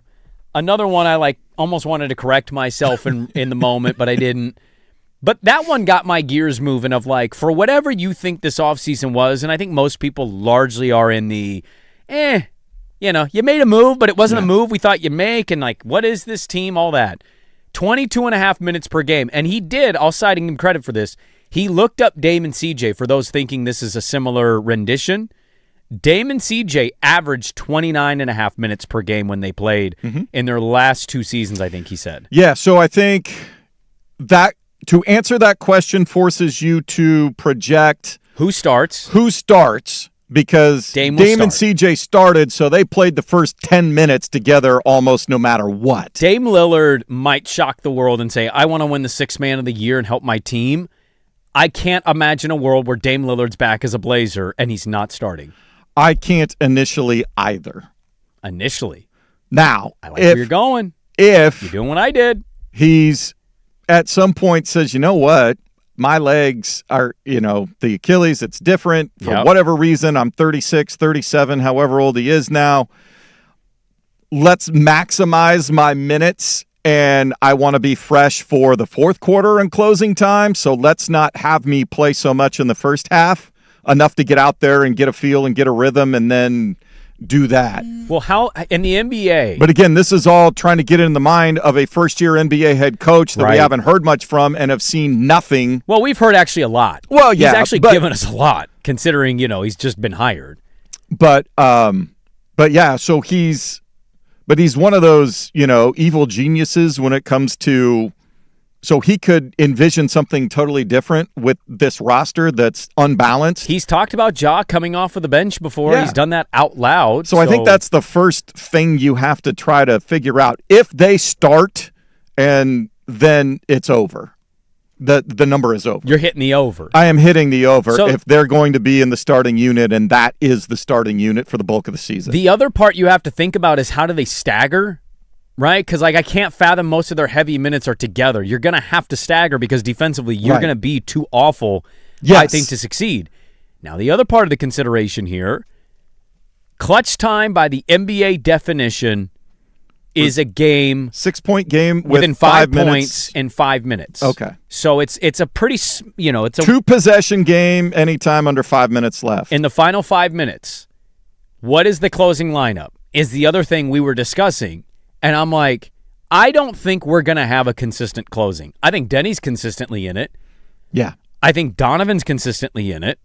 And I think Tumani is consistently in it. If you want to throw Drew in there, you can. Is who's got a hot hand. And that's what I think. Who might be in foul trouble. Yeah. He's not as convinced. He's convinced it's Dame and Ja for sure. They can't not be in your closing lineup. I see Micah being more, I think, in those situations, it's going to be a revolving door. I think he's very much offensive, defensive substitution. What's working for me right now, I'm going with that. So do I need Scoot out there defensively for size and length? Do you? Well, that's the question. We know he's not going to put Shaden out there for defensive reasons. No. So I said the under. I think it's going to be at around 21 and some change. It's also taking into consideration, is there going to be load management at any time for any of these guys? Do they get hurt again? That's the other part, is how many guys are coming off injury or injury prone the last few. Like, they signed Rob Will to a contract that states you got to play 51 games. Yeah. 35, 59. Well, the other question it's not is, a great sample size. If Rob Williams revisits previous Rob Williams seasons where he can't consistently be on the floor, and the Yonger still looks like the Yonger that we saw last season and you can't play him. It's Carlson. How much does he go small, in which case I could see a 3-guard lineup out there and both of them on the floor. There's a good conversation, and I just kind of tease and setting up because it's fun to talk with Mike, but like he also kind of threw that out of like he thinks Drew's going to be at 3 all year. He doesn't think it's going to be tweaking with Drew at 3. He thinks Drew is defending the 3 the whole season. He got my gears moving a little bit. It's John Morant's birthday. I don't think they're going to play Dame CJ minutes, and I took the under of 22.5. I don't know that they'll be up towards 30, but I could see 25. So you're taking the over? I would take the over. 22.5 is pretty low. It is, but that's if less than the half the man, game. But like, how many minutes can you honestly succeed with them on the floor together? I think he's going to try to see and push the envelope of how many, and if offensively it stretches defenses out, knowing they have to pay attention to both of them. Very fair. And all of a sudden it opens up for Tumani Kamara for backdoor cuts, for Shaden Sharp on backdoor baseline lobs, for favorable matchups for Klingon one-on-one against centers not named Jokic and whoever, Zubac. So, yeah, I think offensively he'll try to push the limit and see if the offensive production is enough to overcome whatever defensive deficiencies having both of them out there present. Look, it's football season. I'm well aware of that. Camp is actually not that far away. This might be the first time I've been interested in Blazers preseason in a long time. Really? I like that. Because I want to see what his concept is with this strange roster. And I said that. I'm super excited to see what Mike Nori does in terms of tweaking and what the rotations are. But good stuff. If you want to check out that conversation, not during this radio program, you're more than welcome to at the Locked On Blazer podcast. Loaded third hour. Let's kick it off. Get to know the coaches down in Eugene and hear from the coaches down at Oregon State as well. Hour 3, a lot of college football, and we'll get to it next on The Fan. It's time for Who's Stinking It Up. Woo! Do not go in there. A sports lowlight, ripped from the headlines. We couldn't do diddly poo. Brought to you by Three Mountains Home Services. Schedule your appointment online at threemountainshomservices.com. Apparently Christelle got ejected, by the way. That is the rumor that is circulating right now in that situation. The argument that happened, and that's what's going on in the writing down. And you know, I looked out at Dan Burzell, and he signaled towards the Braves dugout and ejected someone. But honestly, I thought he was joking with somebody. Yeah, there's Braves television, Braves vision. How about this before the final game between the Yankees and the Braves, in which my team was almost swept and blew multiple leads all weekend? A balk call in Saturday's tilt against Chris Sale, which led in a run, led to the following day before the game had started. The umps walked past the Braves dugout, and Chris Sale was barking at him about it. Yeah. And he got ejected before the game started. Before the game even started. He said, thanks, but get the hell out of here. Who's stinking it up? How about the umpires stinking it up? It wasn't a balk call. That was Grow a bad some call. skin. Brought to you by Three Mountains Home Services. Is that slow drain starting to bother you? They'll clear your stubborn drain with accessible cleanout for only $59. Swag, wow. $59. Bargain. That's right. Just $59. Schedule online at threemountainshomeservices.com to make home services delightful. Hey.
Desk, a Sports Center update on the Fan Sports Network, 105.1 FM and 1080 AM. First on the Fan, Timbers finally suffering their first loss in 6 games. It came against Club America in the Leagues Cup group play, 3-1. America with a pair of unanswered second-half goals when they took control of the match. Timbers will host Tijuana on Thursday.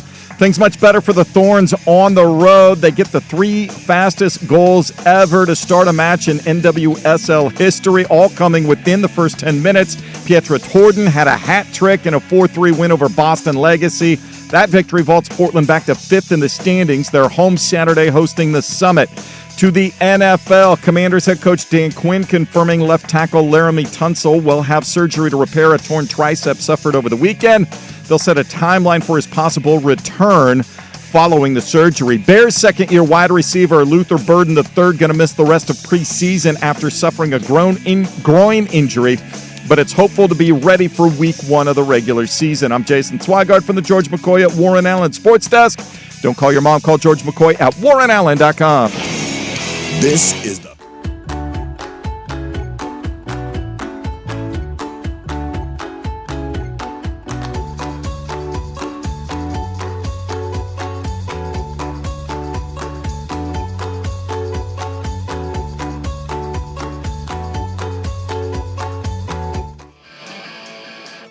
All right, welcome back in. Hour number 3 here, 8:02 on the Fan. Good morning. Brandon Sprague hanging with you. Dirt back on Wednesday. And a lot to get to in the third hour of the program. Exactly an hour from right now, Jason Swigard, we will be, fingers crossed, on the phone with Stuart Mandel. Good. So we'll have a college football conversation with Stuart Mandel. Nice to get everybody's opened up practices, everybody's in pads, I believe, finally doing the things, getting ready for it. So I'll be interested to hear from a national 50,000-foot perspective, what are the major storylines across college football? Well, and as you've seen with many predictions, the brackets are being revealed. The predictions are out. Like Oregon's, for a lot of people, Oregon is in the title game or winning the championship. As we've talked about many times, title or bust. It's like, okay, all right. Well, a lot of people buying in on it. And so we'll talk college football with Stuart Mandel.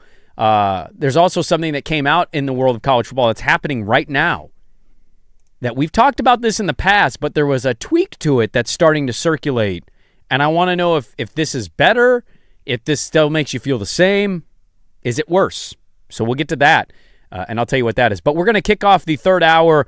Got a lot of college football local audio to get to here. Yes. The coordinators at Oregon, Chris Hampton and Drew Maringer, have not been readily available day to day the way that some are, but like coordinators at programs all over the country now are not really as accessible as they once were. And so this weekend we got to hear from both Drew Maringer, the new OC, who has 1 year of play calling under his belt, and the new DC, Chris Hampton. And both guys are internal hires, so they're familiar with everything going on and that has been at Oregon. Let's start with Drew Maringer, the offensive side of the ball. It seems like the offense, we're doing this thing again where we're asking out loud, is the offense the side that you're most concerned about, or is it the defense? I don't know where most Duck fans are at on that question.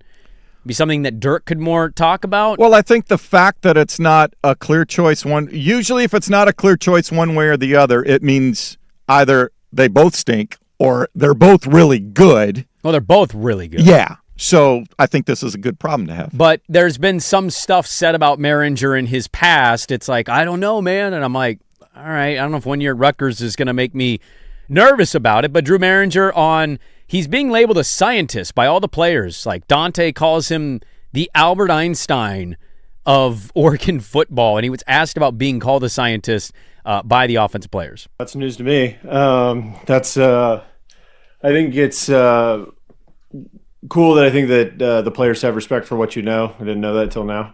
I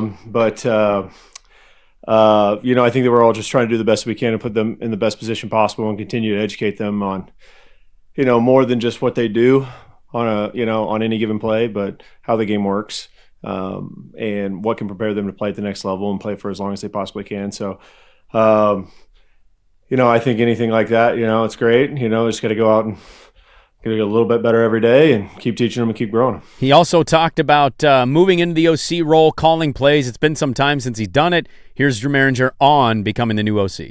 I think I have a better understanding of who we are, what we can do at this moment. I do think there's obviously a clear transition from my role last year to what it is this year.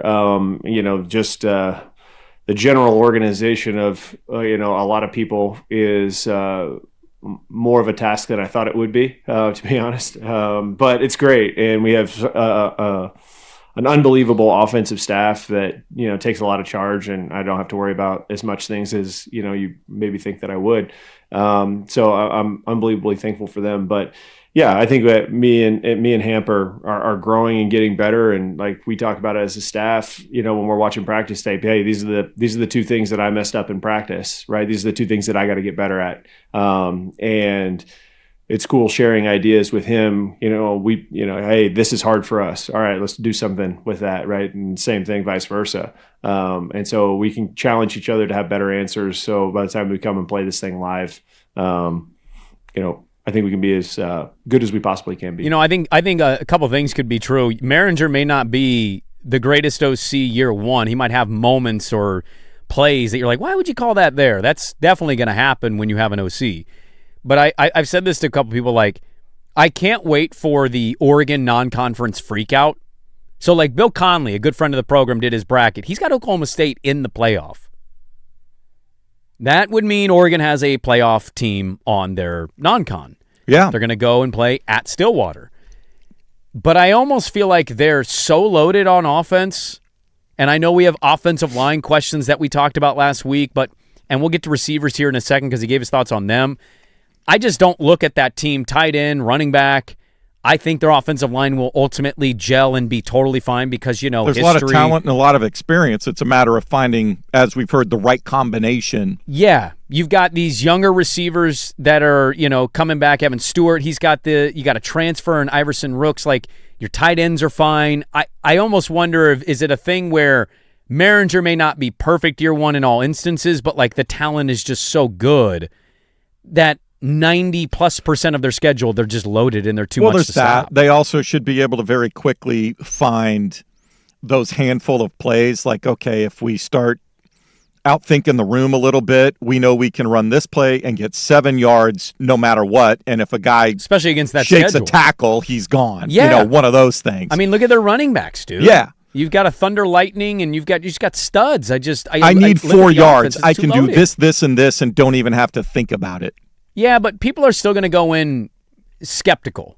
And when we get to the non-conference swag, you wait. There's going to be moments in maybe all 3 games. If it's 7-3 Boise State at the end of the first quarter, we're going to lose our minds. We're going to lose our minds. I know. If they're struggling in Stillwater at the half and they're only up like 14-10 or something. It's going to be like, why are we not blowing them out? Here's Drew Maringer on the receivers down in Eugene. You got to go out and earn it. And I think that we have good culture here on in the entire organization to where guys feel that and they push each other, and even so much so that they want the other side of the ball to push them, which I think is cool. So for the young guys in the wide receiver room, I think they got to continue to grow and see where they're at. I think that at this point, still in fall camp right now, they just came off a great summer. Wilson Love did an unreal job with those guys. I mean, they look completely different, and which is it's awesome to see. I mean, it's a testament to him and what the players did over the summer. But I think we'll have a better understanding of like where we're at probably in a week or so. Figure that out. I think the good thing for Oregon is the NFL and college being so vastly different. Of you don't have this absolute urgent need for a one. It's just it's a spread out situation. Yeah. So I mentioned the transfer from UAB. You got Evan Stewart back now. Mm-hmm. Their tight end is generating a lot of Kenyon Sadiq-like buzz. Yep. Decorian, obviously. There's been some kind of buzz that the freshman Jalen Lott, he's a new stud player that they've got, that he's had some good showing. So, like, I don't know if that's the position of concern or question, but, like, I certainly don't look at it, even with the young guys that haven't proven anything, with any sense of, like, worry. Like, Dan Lanning in his time at Oregon obviously hasn't won the big one. He's flamed out in the playoffs in horrific ways. But what is he largely given you? A lot of trust. A lot of trust, a lot of consistent, very good to great play. Exactly. So whatever the level of worry might exist, and I don't think it does with Duck fans, you can't really be that overly concerned about it. And this is where the culture that they've developed allows you to be extremely competitive in practice without it being personal. Like, I think they want to get the best out of each other in practice because they understand iron sharpens iron. Iron sharpens iron. Yep. And so they're not trying to get anybody hurt. They're not, they understand they are a team, Mm-hmm. but we have to push and test the best of each other every day in practice. And when we accomplish that, then we'll be ready to finally bust through the final wall they need to get through. Here's Maringer on where the offense can look to improve. Yeah, I think that we looked at it, and when we played our best, it's kind of the age old adages of football. We don't turn the ball over, so and we create explosive plays, right? And so as we continue to do that, Will did a great job last year, and we've got to find ways to run the football at times when we need to. And I think, as we get down into the red zone, we can grow there and do some better things there. So I think we're looking at all of that, and we got a fresh slate of guys that might be playing for us up front, and so what can they do and how can we help them? And so I think every year it's a new puzzle to figure out. And last year is last year, and we kind of leave it there. And what can we do moving forward rather than, you look at it from like, hey, where can we improve? But more of how can we take the personnel that we have to go improve that rather than we just need to fix this problem, if that makes sense, because it might be a completely different solution. On plays 20-plus yards down, talk about explosive plays, Oregon was number 1 last year. They had 100 of them. So, it's not so much about can you top the number, it's about can you just stay relatively close to that, because after that you had Ole Miss, Texas Tech, Indiana, North Texas, Madison, and then a 3 or 4-way tie with Arkansas, UNLV, USC, USF. And to me, it's more about hovering around or at that same line. Because the last thing you want to do, it's not the end-all, be-all offensively, by the way. It's just more about hovering out, having the explosive threat while still being really balanced and not getting out of what you are offensively. One of the reasons their offense is probably going to improve is because their quarterback's coming back, Dante Moore, who Josh Pate is ranked as the second best quarterback in the Big Ten. Behind? USC, Moyava? No. Oh. Moyava is third. No. Yep. If there's a guy that's a product of the system. Julian Sayin. Oh, no. He's got Julian Sayin projected to be the best quarterback in the Big Ten with Dante second, Moyava third. He also had Underwood 5th and Nico 10th. Well, that could change. Underwood 5th is there's a lot of lagway in that prediction. There's a lot of faith in Kyle Whittingham. I think that's largely what it is, and he's trying to project out if their offense is going to be better. And whatever way you define that, it's going to be because Dante Moore has improved, and he's grown a lot in this offseason, short period of time, but Drew Maringer on Dante's growth. I think the area that Dante has grown the most is in leadership, right? And I think for him, 2 years ago, it's not his team. Even for Poncho, guys like Poncho, it's still not really his team. And guys like that have grown into those roles, and they are the standard for the way that things operate. So I think his biggest growth and development has been in his leadership role and the way that he pushes guys outside, and not just does it with his words, does it with his actions. He'll be the first one at a signal meeting, right? It's really designed for young guys, new guys that haven't been around, but he'll be there, right? And he'll make sure that freshmen are there. So for that, I think the skill, the tangible skills that you see on tape, right? Yeah, all of those, he pushes, he grows, all that stuff. But playing that position so much more than just taking a snap, handing it off, or throwing a slant. It's you're the heartbeat foundation. You're the spark of what's going to happen. And we saw it in big games last year, and I think we'll continue to see him grow. His understanding and knowledge is fantastic. Some of the best I've ever been around. So there's Drew Maringer on the potential growth of one. Dante Moore, as he noted, has become quite the leader for Oregon. Still the same guy, but largely has grown a lot. Last year, the passing offense was 5th in the Big Ten, averaged 253.6. What is that number this year?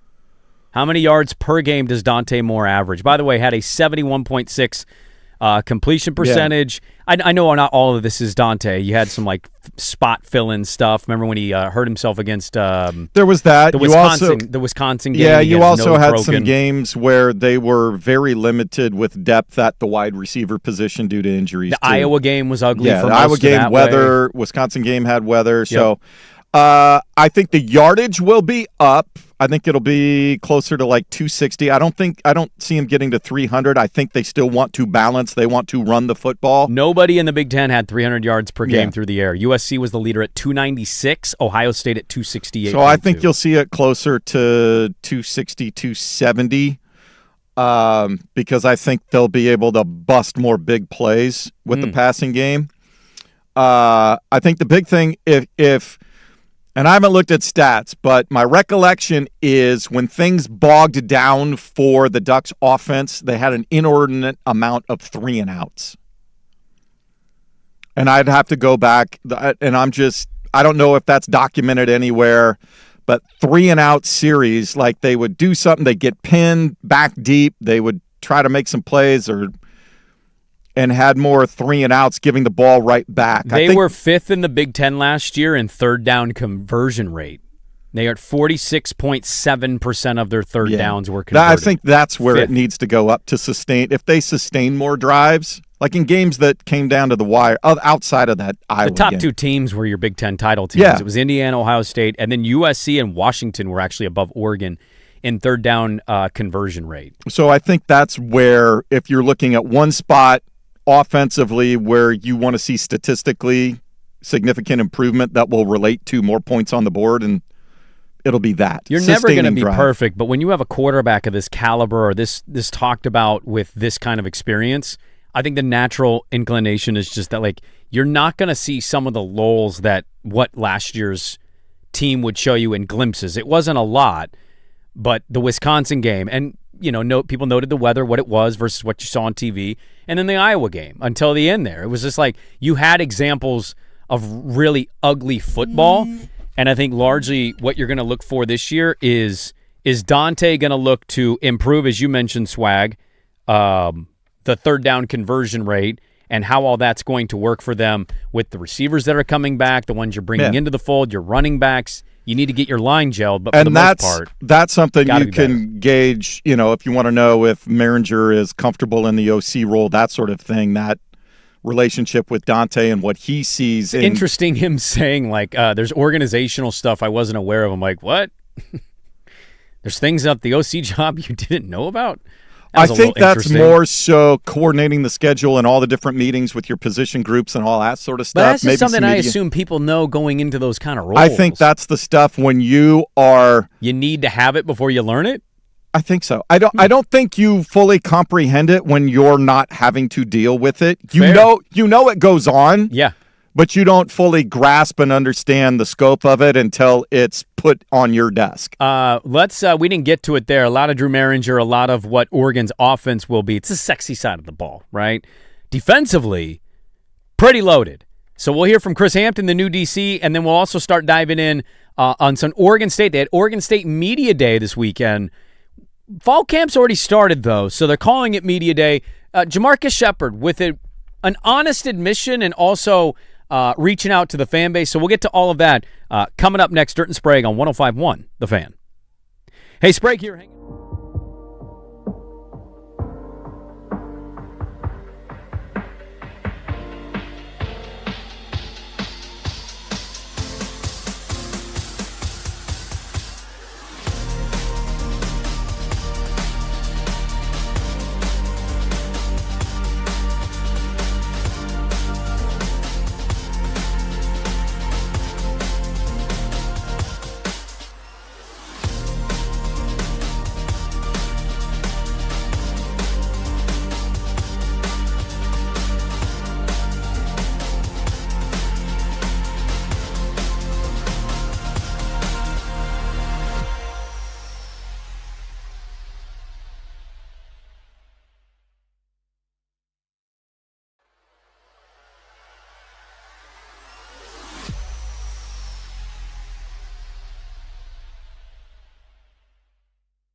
Next, a Sports Center update on the Fan Sports Network, 105.1 FM and 1080 AM.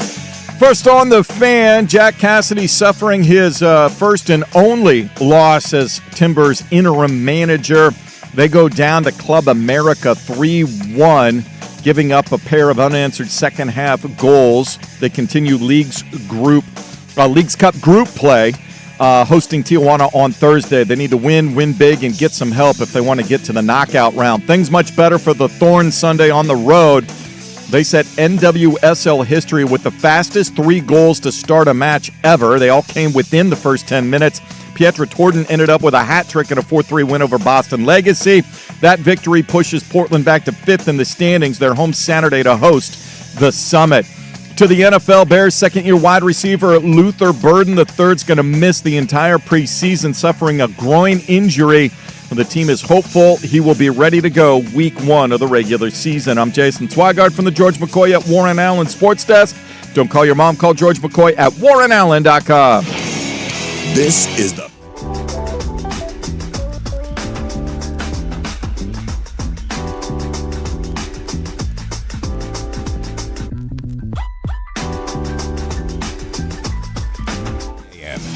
All right, welcome back in. Stuart Mandel in a half hour. We'll talk some college football with one of the national writers of the sport. Your neighborhood restaurant group brings the fan poll question on Twitter every day, and dinner tonight, one of the 5 locations, Sandio's, Big's Chicken, Reverend's Barbecue, 808 Hawaiian, and Laurelhurst Market Steakhouse. We've got 2 questions. We'll make kind of a package combo here for the poll question of the day. And those questions are pretty simple. What side of the ball for the Ducks do you expect to be better this season, offense or defense? What side of the ball for the Beavers do you expect to be better, offense or defense? You can vote at Dirt and Sprague. Those are your poll questions. I'll think of a couple others. I haven't posted any from the 6 a.m. hour yet, but we'll probably get to that. Stuart Mandel will join us again at 9:04. Something is looming in college football that we need to talk about. Kyle Shanahan got in a car accident because of autopilot, and if that is true, I'm still not going to be ready to let my car drive itself and just sit there and watch. Nope. So I don't know how true or not true that was, but he says he was on autopilot, and then everything kind of went to I love how every week, what was this, almost a month ago, he had the car accident? July 14th, he got in a car accident. We are almost exactly a month from when it happened. And then every week, some little new piece of information, little nugget comes out that slightly tweaks. It's like, well, what? Very strange. Tell the truth, the whole truth, and nothing but the truth. Yeah. So help you God. But let's dive back into our coach's audio. We heard from Drew Maringer. Chris Hampton on the defensive side of the ball, the new DC for Oregon, and he talked about how many the returning starters and just what the defense means having the guys that are returning. I think we've got a lot of experience. Like Coach Lanning said, we've got a lot of guys coming back, a lot of experience. We've also got a lot of guys who are inexperienced. We've got a lot of newcomers as well. The competition is high. It's probably similar to last season. We've always got a competitive team, a lot of good players. So I think for me, it's just being a defensive coordinator and leading the unit each and every day. That's probably the biggest difference for me personally. But I think our guys are flying around. They look energized. We like a focus group, like where we're at right now. And much like Drew Maringer learning the OC role for Oregon, even though he was Hampton is, he's learning how to call plays and situations for Oregon. Here's Chris Hampton on that. The game has changed, and I think that, it's probably a little bit different than what it was in 2022. The biggest piece is the helmet communication. It's different than what it was then. So just calling the game, and, I've watched a lot of games this summer, and just putting myself in a position of what would I call in this situation, what would I do, watching some of our games, watching some of our future opponents. And, I need practice just like the players do. So we do a lot of what we call it periods at practice, where Coach Drew and myself, both call plays, and we get opportunities to, react. And we don't understand, we don't know what the situation, it's not predetermined what the situation is going to be. We've got to react. Is it first down? Is it third down? Is it fourth down? Is it 2nd and 10 or is it 2nd and 1? Those are completely different downs. And so, I think that's been good by Coach Lanning. I did not know 2nd and 10 and 2nd and 1 were completely different downs, but there is a 9-yard gap. So I think the math checks out. There's been a lot of really good things said about him. The players seem to really love him.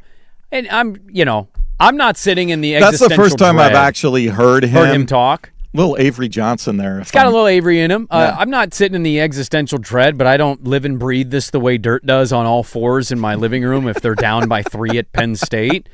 What I would say, though, is I've long thought this about Oregon under Lanning. I think a reason that people, not worried, I don't think worried's the right word there, but like bring up the offense maybe a little more, isn't the not trust in Dante. It's that Dan Lanning's pedigree coming up was what? Defense. So I think whether you have a Lupoy or you're a Hampton, and maybe Hampton will prove to be much better, right? You know you're doing a good job when your assistants are getting jobs, is people just think there's almost 2 DCs versus the other side of the ball, it's just the one. And I don't think that that's fair. I said that last year about Lupoy of like, this idea that he's not doing anything, that it's just Dan Lanning and he's a recruiter, like that's been a reputation. And I'm not saying Duck fans were saying that, but the idea that like that guy hadn't learned the game, but mainly, Dan Lanning's coaching defense, he should be fine. Like I think Hampton's getting a little bit of that. Like that the fans or that the media might collectively view it as you kind of have 2 coordinators on one side of the ball versus the one on the other. I think if one thing I've seen in the progression of Dan Lanning as a head coach is there is so much that needs to be covered, and they figured out what everybody's responsibilities are, all of the different duties that go on with each different coaching position. He doesn't have time to waste trying to be a second defensive coordinator. I'm certainly not suggesting he is. I just think some people, it's kind of a relaxed vibe of like, our head coach's pedigree is defense. Yeah, he knows what to like do in he's spots. the safety net if something falls apart. Right. Certainly, he's got more experience and maybe more thoughts and knowledge on that side of the football. Absolutely. But he's turning Hampton loose. He's like, you do it. My door's open if you're stuck, if you need some advice, if you want something experience. Is like, hey, when you went up against this or faced a front like this or faced All-Americans, how did you deal with it? Dan's there to give all that information to his guys. And Dirt's raised questions about the linebacking group. Obviously, we know the defensive line is stacked. That is the least experienced group on the defensive side. Well, you have Coy Parrish back in the defensive backfield. You have Finney obviously coming back, but he was asked about the Ducks secondary, which is a very interesting one. Here's Chris Hampton. The biggest thing that I've enjoyed seeing and coaching these guys is how they work together. They're a connected group. There's not anyone in that group, I think, that is, bitter about the other guy's success. They all celebrate each other's success, and sometimes that's difficult to do, when you know that you're all competing for playing time, but they're all rooting for each other, cheering for each other. So I think we really have a connected group, and that's been a joy to coach. Yeah. I mean, you look at the secondary side of that ball, man. Brandon Finney trying to build off of what he did. You still have Flowers there. Obviously, as I mentioned, Coy Parrish is transferring in. You got Carl Williams. Like, you got guys. Like, I don't know about the depth. I can't speak to the depth greatly. Again, I'm not in all fours in my living room the way Dirt is.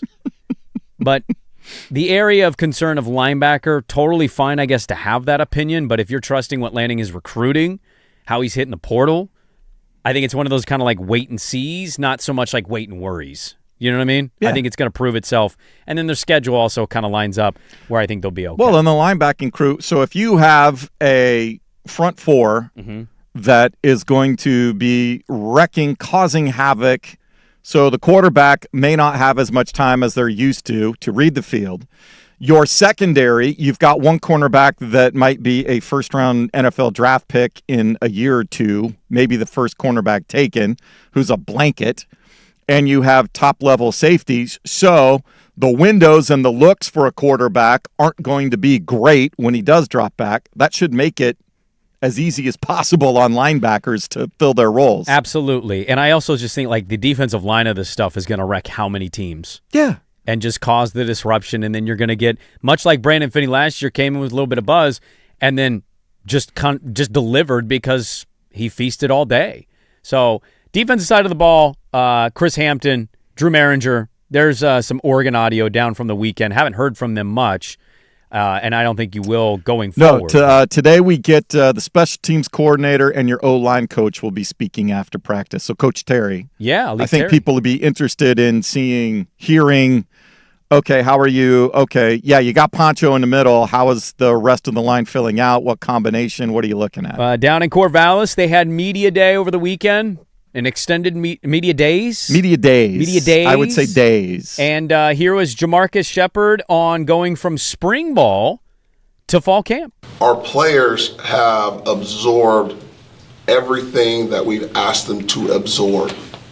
We are putting a lot on their plate, and sometimes young people fold under that kind of pressure. But we've explained it to them often. We have to find your breaking point. You have to find your breaking point.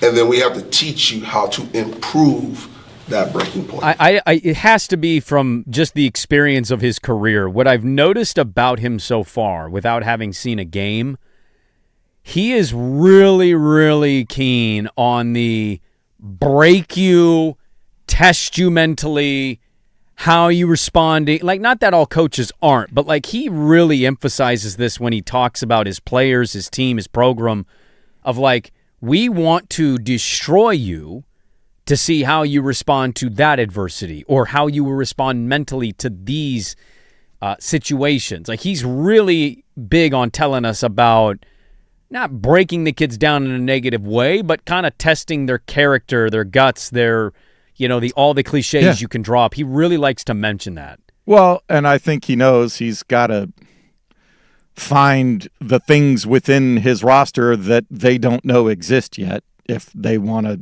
speed up the process in which they can be relevant and successful. You also can't just show up, hey, we're the new coaching staff, some of you coming back, the others transferring in. You can't just do that and say, culture's changed, you're different.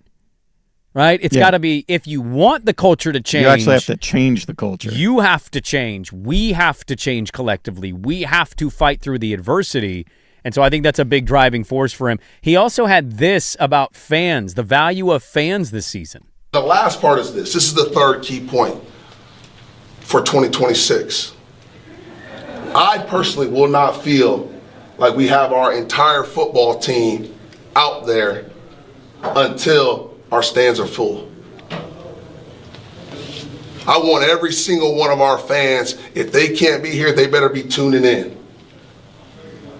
I remember coming out into Research Stadium as an opponent, and the fans made me feel extremely uncomfortable, made it very, very difficult for us to have success. So until we get those stands filled, we won't have our whole team out there. So did the pissing rain, by the way. I was at that game. It was a disaster to sit and watch that football game. It was so much rain. Is that directed at his administration? No, or the fans? I don't think it's it is. It's at the fans, but like I don't think he means it in a negative way. But like where I agree with him on this is I'm not gonna gatekeep what people choose to do with their money and their time. I'm certainly not going to games the way I once did. Not even gonna pretend. But you can't be always actively bitching and moaning about how much media treatment you get or how much attention to the program you get. You can get attention and talk by how you play. You also get it from how you show up. And to his point, if Reeser is overwhelmingly packed with support, even if they're in the midst of a 4-8 season, you are sending a message to other college football fandoms. You're sending a message to that administration, to the coaching staff, and most importantly to the players of like players and recruits. We're invested. We care. Yeah. This is going to turn into a hard place to play again because it hasn't been for a couple seasons. Yeah. It had its moment with Jonathan, had its moments before that with Riley and Erickson, and it's only morphed as a stadium. He's not wrong. Like, go pack Reeser.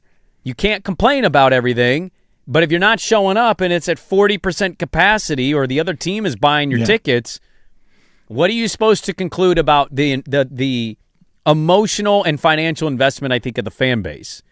And that's just a key point. I'm glad he hit at that because he also told Tyree Smith of Coin, he also told him in a one-on-one, we're going to have adversity. He basically said, we're going to suck. Yeah, he's looked at his schedule. But you got to be here to still support us, even through those moments of adversity. Saying in a long-winded way, he's telling you, we're not going to be amazing, but you got to hang with us, support us so we can build this thing. I felt that was also somehow partially directed at the administration of let's make it as easy as possible for fans to get here and fill the stadium. Well, the atmosphere needs to be good. Like you can't just have have a good fan cornhole set up experience. outside of the stadium. Like it's got to be a really good environment. It's got to be great. I've seen it there when it's been amazing. I've seen it there when they've won 2 games, and it's talk about a difference. So there's some Jamarcus Shepard. Let's get to hear from his coordinators. We heard from the Oregon coordinators, Mitch Dolan and Mike McIntyre leading the defense. We'll get to that coming up next. A little bit more local college football audio, and then we'll talk college football with Stuart Mandel in the final hour of the program at 9:04. We're back with that on The Fan.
All right, we'll talk with Stuart Mandel of The Athletic coming up here at the top of the hour. It's a nice little college football Monday here. Dirt and Sprague hanging out. Say it one more time, and probably at the end of the show. Dirtback Wednesday. Yes. Wednesday. So tomorrow will be a best of, mostly. Okay. I'll do a live cafe. Nobody wanted to host, huh? We got nobody that wanted. No, I think it was more a matter of. Like I saw Casey hosted. He did happy hour. Oh, there you go. It's a 4-hour show, so it's a lot. What do you mean? A lot. It's a lot. Give these sports takes, baby. You got 4 hours to do Exactly. So I'm going on vacation tomorrow. I fly out to San Diego, taking a Padres game, enjoy the Southern California life if I can. San Diego is wonderful. It's crazy how many times I've been to LA. If I ever moved Never to been to San Diego. California and had the resources, that's where I would go.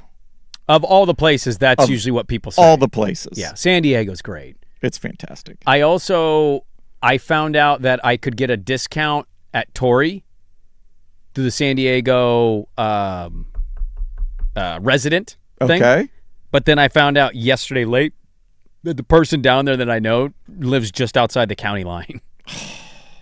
So that was great. So what does a public round cost during peak season? I think, and maybe it was Pebble. Maybe it wasn't Torrey Pines. Maybe it was Pebble. Pebble, you have to know somebody to get on. Okay, then it was Torrey.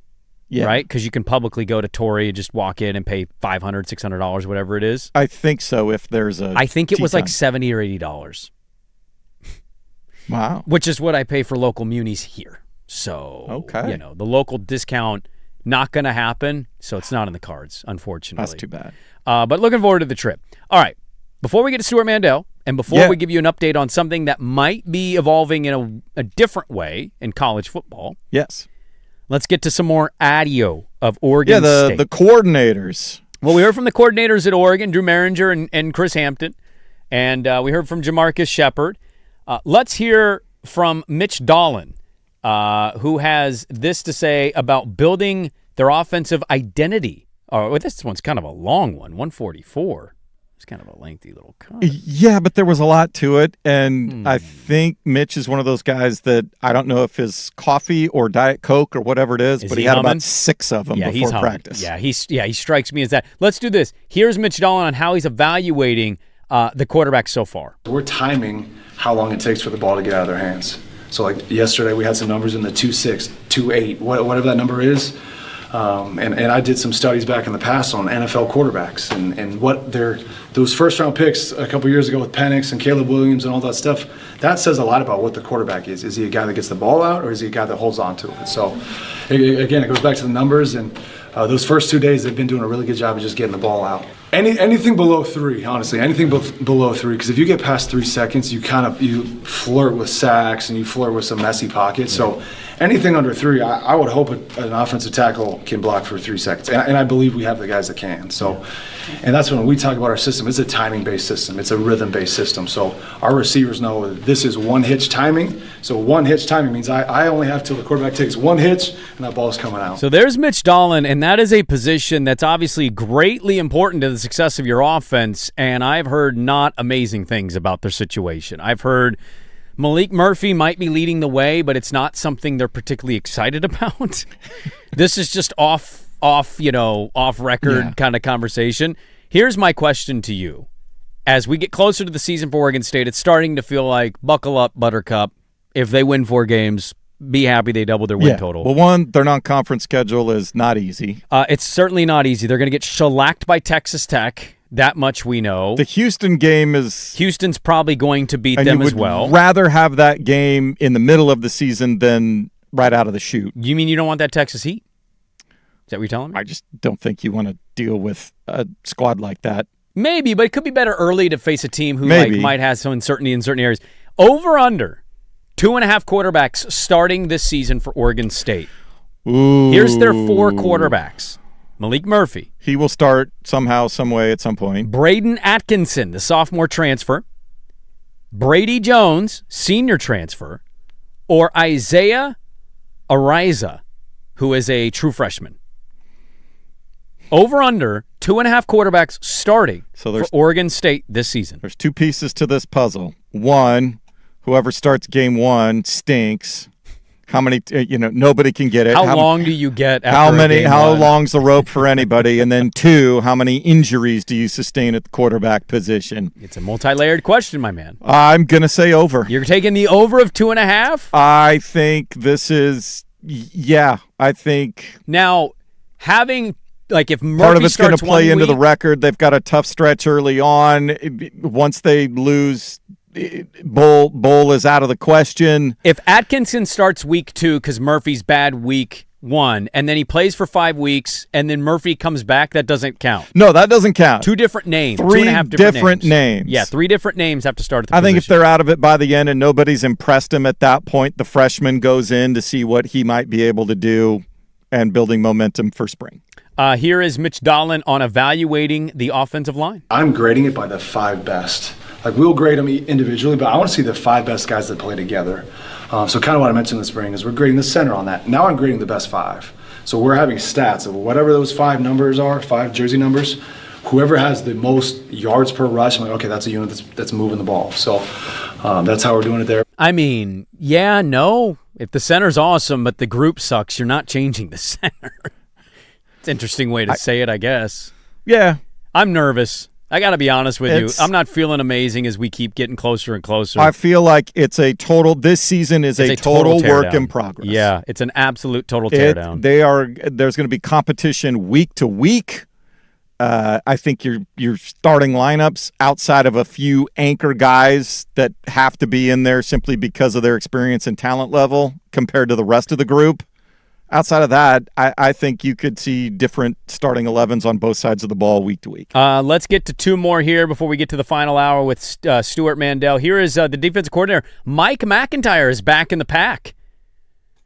We last saw him at Colorado, and now he's back. He's back in the Pac-12. It's a much different conference than when he left. He's an old school coach. He is a very old school coach, but he's got a lot of experience, so it's good, for the coaching staff. Mike McIntyre on the impressions so far of his defense in fall camp. They're hungry to be coachable.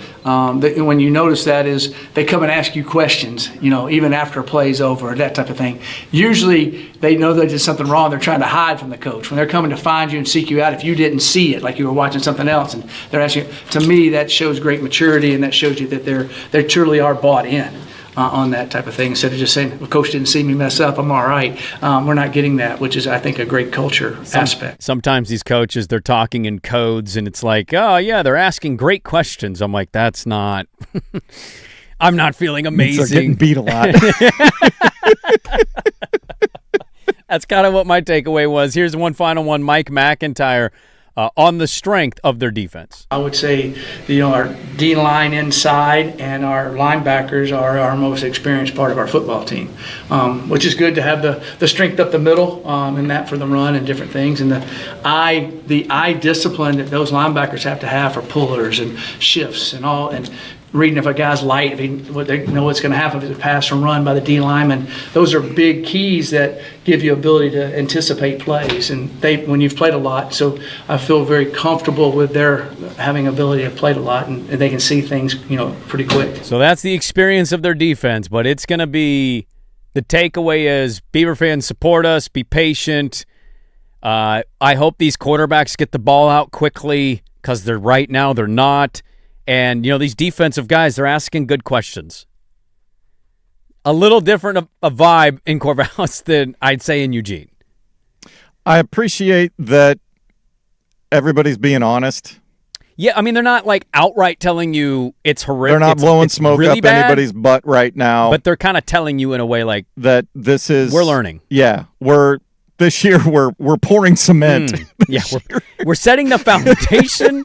Don't expect the house at the end of the year, all right? We'll start the framing next year. Loaded final hour of the radio program. Move on from Oregon State, coordinator and coaching audio. Kick it off, Stuart Mandel, the Athletic National college football writer. Let's talk with him about the landscape of college football, how he views Oregon, the Big Ten, etc. We'll do it. Final hour on The Fan. Big hits, big bets, big plays. Today I'm laying the big wood. This is the Layin' Wood Report, brought to you by Mr. Plywood, serving Portland for over 50 years. Fields, up ahead towards Torden. Torden bouncing it in the air. A hat trick as Pietro Torden beyond 20 sends it, and it flicks into the goal. There's Lily Crane, Thorns Radio 910 ESPN. Yep. The Thorns, they won last night. What was that score? 4-3. Was it 4-3? It was 4-3. Did we confirm 4-3? Yeah. All right. Thorns are... youngest Thorne ever with a hat trick. I Okay. think second youngest in NWSL history. The hat trick is something in any sport, soccer or hockey, I'd love to see in person. Oh, yeah. That's like an achievement, something I want to see happen live. But Thorns get the win over the Legacy. Lane Wood Report brought to you by Mr. Plywood, serving Portland for over 60 years. They do delivery. They do custom cutting. I know this because I just did it. And they've got special orders, like that fence project I got to work on once I'm back from vacation. They've been serving the community for over 60 years. Check them out, Southeast Stark Street or online, mrplywoodinc.com.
Now, from the George McCoy and Warren Allen Sports Desk, a Sports Center update on the Fan Sports Network, 105.1 FM and 1080 AM. First on the Fan, the Timbers' unbeaten streak ending at 5 games Sunday night. Club America just outclassing Portland 3-1 in Leagues Cup group play.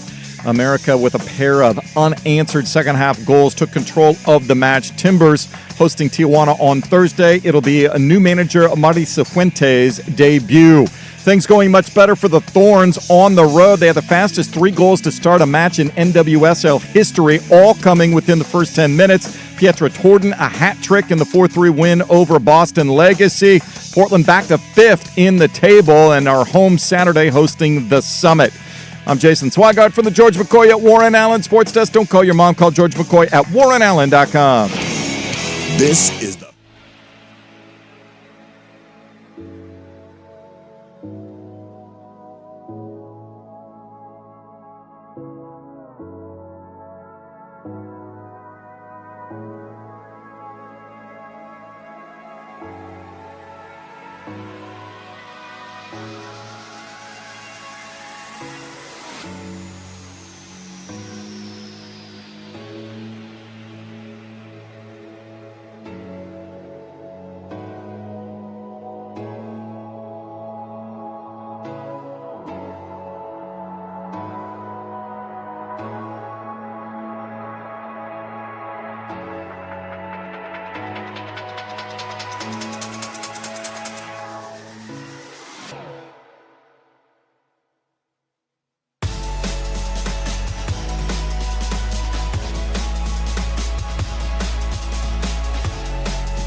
kind of going through it. I'm a Braves fan. We lost to the Yankees this weekend. Damn near got swept. So, interesting weekend nonetheless. Anytime you get to the point where former NBA players are announcing they're transgendered to own people, I think you just you say, okay, that was that weekend of sports action that I don't want to get into. Yeah. No. A lot going on in the NFL. We just had a massive injury for the Lions. That was just announced. The Bears lost their wide receiver for the entire preseason. For the preseason, they're hoping it's... I mean, if he's not practicing, it's... Well, he hurt it in practice. Well, I know, but if he's out now for a month, because we're a month away, dude. No, in a month, we got NFL action. I understand that. Got the Seahawks and the Patriots. I got my fantasy football draft notification. I had to quit fantasy football. This is just my buddies, so I get it, but it's not a lot of money. And it was my cousin and all his friends, and they were very great. They're all Husky fans, but they're great. I had to quit. I can't keep up. Dude, here's the thing about football. My brother-in-law asked me this on Friday after the show. Because what do you know about money leagues? Where you buy the picks, you buy the players. Oh, drafts? Like an auction draft. An auction draft. Yeah. Because what do you know about auction drafts? I go literally nothing. I've never done it. I've only done standard fantasy, and I just did... Yeah. I don't even know the differences in the leagues, honestly. I was picking defensive players, not defenses, in the last league I was in. Anyways, I told them, I don't know anything, and I'm not giving you advice. Do it or don't do it. I can't keep up. People make fun of this not being a real job, and then I'm in a fantasy league, and guys are picking up players at 11:13 a.m. Yeah. They're on the waiver wire at 1:15 p.m. I'm like, how? You're just spending all day looking at fantasy, and how are you doing? I was getting my ass kicked, so I had to do what was good for me. I had to back out. I knew I wasn't destined to do it very often. All right, I'm going to see if we can find Stuart. Yeah, he said, so we got 10 minutes with Stuart Mandel. He just texted me and asked if we could just go 10 minutes. Stuart Mandel, very busy guy. That national college football voice joining us from The Athletic. He's going to be on. We also have the Freaks list released, which is great. Oregon Duck is on this list again. I feel like he was on it last year, and so he decided to come back. We got Ryan Clark in the article, which is always nice, but Amari Washington made the Freaks list of Bruce Feldman, and the reason I bring that up is because Stuart Mandel, who does a great job covering the landscape of college football, also does the podcast, The Audible, with Bruce Feldman on the wherever you find your podcasts. Also, national college football writer for a long time. You've read him before. He's been around the game for many a year on The Athletic. His latest article is about the Save College Sports Act, which has now been pushed for a vote into September. So Congress is taking the break, And then the Senate has said, let's push this to September. They're trying to make all these amendments to it, tweak it, and whatnot. So he hasn't joined us yet, but Swag is hitting him up right now. He just shot me a text, Swag, so he should answer any second. Stuart Mandel will hop on, and we'll talk a little Big Ten and where he views Oregon. Oregon is one of those, obviously people are picking them to make the playoff. In fact, a bold take would be not, I have Oregon in the Natty, or I have Oregon in the semis, or losing in the quarters. A bold take, one that I have yet to see from the people who make these predictions nationally, yet to see anybody willing to say Oregon stubs the toe, Oregon doesn't make the playoff. And that may seem absolutely insane because look how much talent they have. They've got Dante coming back. But, one little tweak, one little injury, and it could be to any player not named Dante Moore, and the minute you think, you're just going to coast in, at worst you're 10-2, the minute is like, oh my God, you've lost this game. Now you can't afford, and then you got a pivotal game at the end that you end up dropping. So I've not seen anybody say Oregon will miss the playoff versus you kind of look at Texas Tech not being a universal slam dunk for people. You go through the SEC and find a few teams that aren't a universal slam dunk of making the playoff. Oregon's certainly not one of those that people would say, I'm making my bracket and I'm going to leave the Oregon Ducks out. They will not make it out of the Big Ten. Indiana, Ohio State, Oregon. In some order of operation there, that's usually how people view the Big Ten standing. And then who's fourth? Is it USC? Did they finally take that step with Lincoln? Is it going to be Michigan, who has Kyle Whittingham, by the way? And I feel like we're kind of underselling Kyle Whittingham's ability, but from what we saw at the quarterback position last year, you don't feel great. You don't feel great with the spring ball stuff, and maybe they're going to look elsewhere for a starting quarterback. So it's not a really hard argument to make that you look in that conference and there's three clear and obvious top three with a USC maybe just on the outside looking in with an ability to prove them wrong or prove everybody else wrong that, hey, we're a little better than this. And so we'll talk here in just a second with Stuart Mandel of The Athletic as he has got a lot of reporting going on. His camps are underway. We just played a lot of audio from Oregon and Oregon State. And so if you missed any of the audio, I'm sure you're going to hear it throughout the day on the Fan Sports Network on multiple shows, but we dove into Oregon with Maringer and Hampton, and then Oregon State with Shepard, Dahlin, and McIntyre. I can't tell if Swag has him on the line and he's just having like an extended conversation or if he's calling him repeatedly. So now I'm in delay mode, waiting for old Stuart Mandel of The Athletic, who just texted me like a second ago and said, hey, this is my time window. And so Swag's trying to dial him up here so we could talk some college football. There is something happening in the sport it was rumored yesterday, and then this morning we had somebody else chime in and basically add, I'm also hearing it, but it's being framed as something that it's not. I know that doesn't make any sense. It's a very odd way to basically say they might be tweaking the playoff in a way that nobody expected while still giving us some of what we expected them to do. If that makes any sense. If you're moving on from the 12, it's long been discussed, is it going to be 16? Is it going to go to 24? 24 is a little comical to people. There might be an in-between of those two numbers, dropping 4 and adding 4. That might be the sweet spot, but they're not calling it the 20. They're still calling it the 16, but the 20 is a conference title game tiebreak situation where you still basically get the last 4 teams that can clinch in a weekend where you give us either the conference title game or something conference title game light that has the same amount of stakes as a conference title game. So we're hoping to get Stuart Mandel on. He's texting me, is it still now? Do we have him on? Are we good? We do not have him on. Is he not answering? No, it's just going straight to voicemail. I'm texting him, and he says, call me, but it's going straight to his voicemail as we do some on-air producing. How are you texting, but your phone's not receiving phone calls? If you didn't have service, the text wouldn't work, right? I don't know. That's a very odd situation you're in right now. Just give him a couple more calls. If he doesn't get to it, we can move on, because I am interested to hear what, the landscape of college football and where they sit with like the amount of success and eyeballs they've generated for themselves the last couple years. As we've noted, it's the second biggest sport in America. Like, it's above baseball, it's above basketball. obviously hockey and soccer. But they have so many little things that they're trying to solve along the way that, like, in real time, you're watching it morph into what it's going to be in 10 years. And maybe in 10 years, it still continues to be we're going to tweak it because of TV revenue, TV deals, conference alignments, all of that.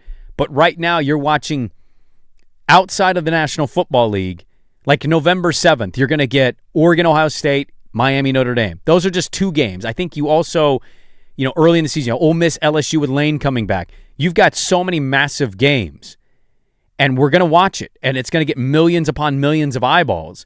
And yet the season's going on, the season's going to end, and we're going to talk about why is this broken or why does this need to be fixed? So we'll get to that conversation, but we got him. Stuart Mandel, The Athletic, national college football writer. You can find him on Twitter at SL Mandel. He is kind enough to join us. He's got a very busy day ahead of him right now, and so we're going to dive into college football with Stuart Mandel, also host of the Audible, Bruce Feldman's latest list on the Freaks that he just tweeted out. That's always a delight to read. Stuart, good morning. Thanks for hopping on with us. We were talking about kind of just where it all sits with Oregon and how all of the national pundits seem to put out their predictions and their picks and their brackets. And I was saying the boldest take you could say is Oregon doesn't make the playoff. I've yet to see that from anybody. Whether you think Oregon wins it or flames out early, I don't know. But nobody picking the Ducks to not make the playoff at a bare minimum with the amount of talent they have coming back. No, and in fact, I know Ohio State was number 1 in the coaches poll, but I wouldn't be surprised if Oregon's number 1 in the AP poll. I feel like it's an unusual year where there's not a clear number 1, but any of Ohio State, Oregon, I actually thought Texas might be the other candidate for number 1. So I think everybody knows how loaded they are personnel-wise. My only hesitation is losing both coordinators in the same year. Mm-hmm. Now, when you look at Dan Lanning and his track record, he lost Dillingham after year 1, went and got Will Stein, hires Tyus Lupoy, who basically comes in with a reputation of more of a recruiter than anything else and ends up having some pretty good defensive years. I'm curious with certain coaches in the sport, when Dan Lanning approaches the line where we don't so much collectively question the coordinator hires. It's more of a trust of the guy knows what he wants, who he wants, and he knows what kind of system he wants to run. Yeah, I mean, the sign of a really stable, powerhouse program is when you can lose guys like that, replace them, and just keep going. Mm-hmm. And I Nick Saban did that for 15 years. It was every time he would lose coordinators, is this going to be a problem? No. Kirby Smart, same way, right? And Dan Lanning worked for those guys, so he knows how it works. I have a lot of faith in his ability to identify, who should be working on his staff. At the end of the day, some coaches hire a coordinator and then basically, like an offensive coordinator, basically just say, go do whatever it is you've been doing at previous stops. That's not going to be the situation here. He has a defined culture and a defined way of doing things, and they're going to fit into that. What do you make of the narrative stuff based around Lanning, where we get to the Big Ten Media Day and this is title or bust kind of mentality? They kind of own it themselves, to be fair. I read your mailbag. I love the mailbag. And somebody basically saying, who sits on the hotter seat or who's got the most pressure, Steve Sarkisian or Dan Lanning? And I really thought your answer was the right answer. I also thought you explained it pretty well of just the pressure Lanning sits in, but also acknowledging he's 39 years old. This is year 5, and he's had nothing but success. He's won a Big Ten title. Just how kind of people view Dan Lanning through the national lens of college football. I mean, I definitely got emails all off season to the effect of he can't win the big one. And in fact, I remember early in the off season, somebody comparing it to James Franklin. James Franklin never won big games. He had such an abysmal record, because Dan Lanning has won big games, but because these last 2 playoff exits were blowouts, it's definitely caused some people to wonder, can he really get it done? I think people have a short memory. I think they forget that, yes, they got embarrassed by Ohio State in the playoff in 24. They beat that same Ohio State team during the season. Can't remember if Ohio State was number 1 or number 2, but they were very high. The Michael Penix year at Washington, that's the only team they lost to. Last year, the only team they lost to was the only 16-0 team in history. So now, at some point, given coaches today are judged in large part, or not in large part, but at least in part by how expensive your roster is, right? And that kind of sets expectations. Texas going into this year, and why I said the pressure is so high on Sark, is they're believed to have one of, if not the highest paid roster in the country. They brought in this amazing portal class. And everybody knows Oregon's up there too. But for the reasons you said, I mean, it's hard to argue with the record. Mm-hmm. Each Oregon coach that comes in, you think, well, they can't possibly outdo the last guy, right? They can't possibly outdo Chip Kelly or Mario Cristobal, and he has. My gosh, to go 17-1 in the Big Ten his first 2 years in that conference, I just anybody that's judging him by the games, by those 2 blowout losses, is just missing the bigger picture. Stuart Mandel, our guest here at The Athletic, does he have the best quarterback in the nation? Yeah, possibly. There's a lot of guys that could wear that hat this year, obviously. Again, Dante Moore, I think, gets dinged a little bit because of those 2 Indiana games, especially last year's. I would argue that it doesn't help when you have 0 running backs for the quarterback. But so there's not like he's looked at as 100% sure thing. But he really won me over with the overtime game at Penn State, the USC game, like a lot of big performances last year. But I think he will continue to have questions until he leads them to either a Big Ten championship or deep into the playoffs.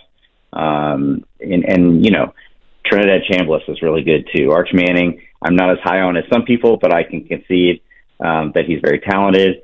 TJ Hart, Notre Dame, like several people in that conversation.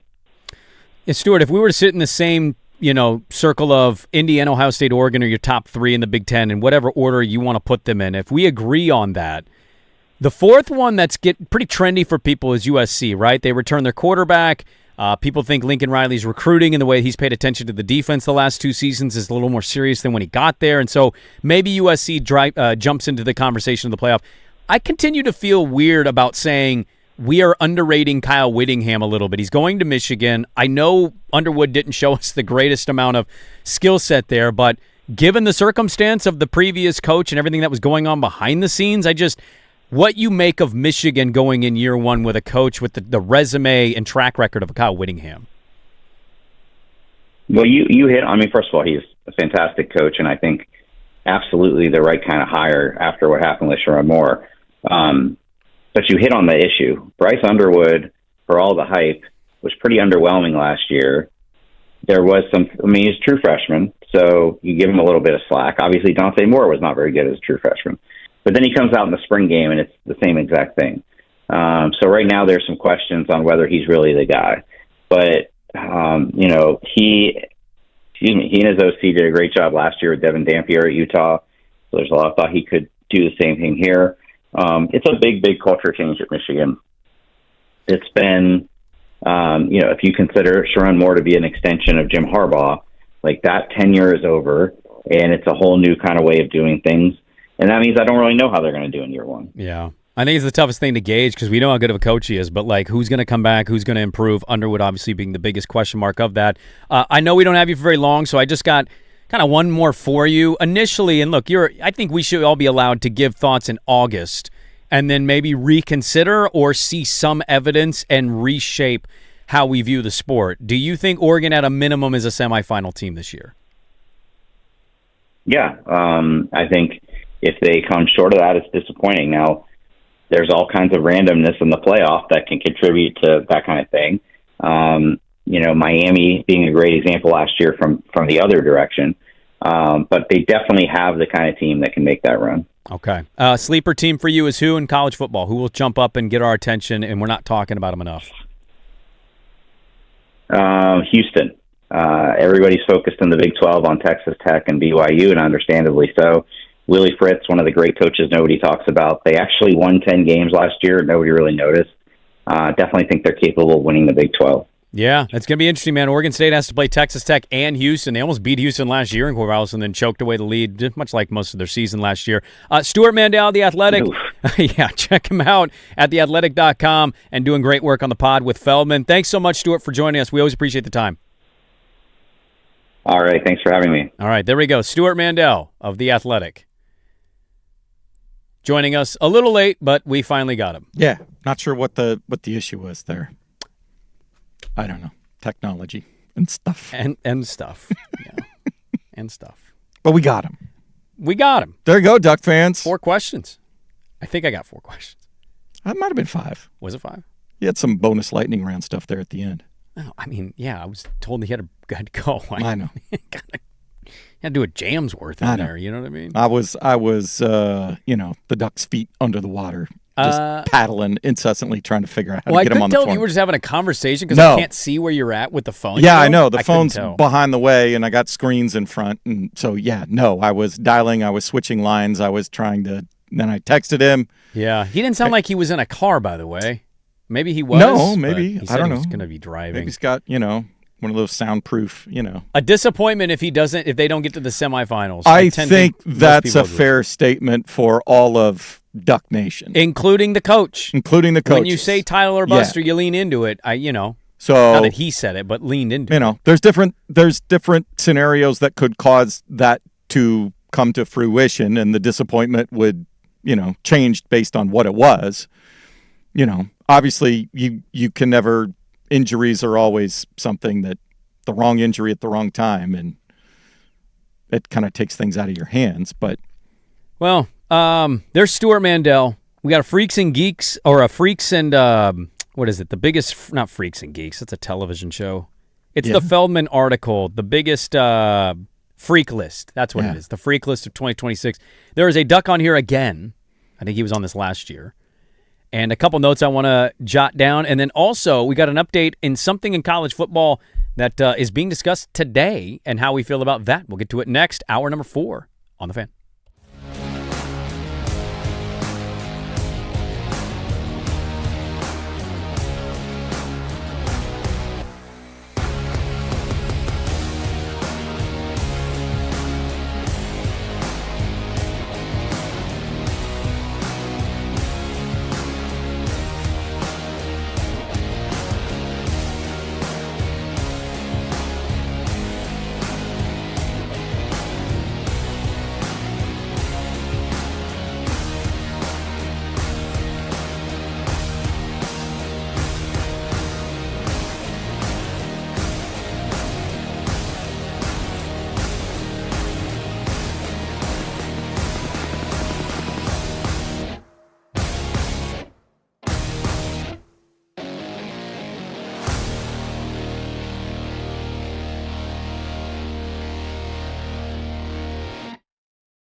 Now, from the George McCoy at Warren Allen Sports Desk, a Sports Center update on the Fan Sports Network, 105.1 FM and 1080 AM. First on the Fan, I've officially hit the panic button. Oh, they've lost 8 out of 9, 9 of 14. They are no longer. They would be in a wild card series with the Phillies after dropping 2 of 3 to the Diamondbacks. They get the Royals. They better beat the effing Royals here before a 4-game set with the Brewers coming up starting Thursday. The Doyers have a 7.5 game lead in the West. You are insufferable. Hey, I made it till August till I started going nuts, but Edwin Diaz going out there and blowing 2 saves. They spent $8 billion on him. You also chose to not watch live a Game 7 of a game they won, repeating as World Series champions. I had it on my phone. How can you freak out about August baseball when you don't even watch November baseball? We got to get to November 1st. Oh, my God. Unbelievable. Hey, how about this one? August 6th, Tacoma Police Department Marine Services Unit responded to reports of an abandoned sailboat anchored off the shores of Tacoma. Oh, out there in Point Defiance or in, what is that, Commencement Bay? The Aroma Tacoma. I think it's Commencement Bay. The taste of Tacoma, as some call that smell. The boat was far from empty when they climbed aboard. Officers found up to 40 cats and kittens living on an abandoned boat. Many of the cats were frightened and malnourished, requiring patience, care, and a tremendous amount of teamwork. And now they're in the process of trying to rehome 40 cats. I have many questions. I have a lot of questions, too. We might need a follow-up to that when And by the way, this isn't a boat, like, right next to the land. No. This is a boat in the water. Yeah, how did they get out there, and what happened to the person that was skippering the boat that put it out there? I mean, I don't know. I have questions about people who, the boat thing anyway, when the boats are clearly being used for nefarious situations. We get those Are these from time to pirate time. cats? Maybe. Okay. You know? You need to follow up on that. I do I need need to follow something when up. you get back. Okay, I just read about it, so I wanted to pass it along. There's your FUP update from the George McCoy at Warren Allen Sports Desk. Don't call your mom. Call George McCoy at warrenallen.com. This is the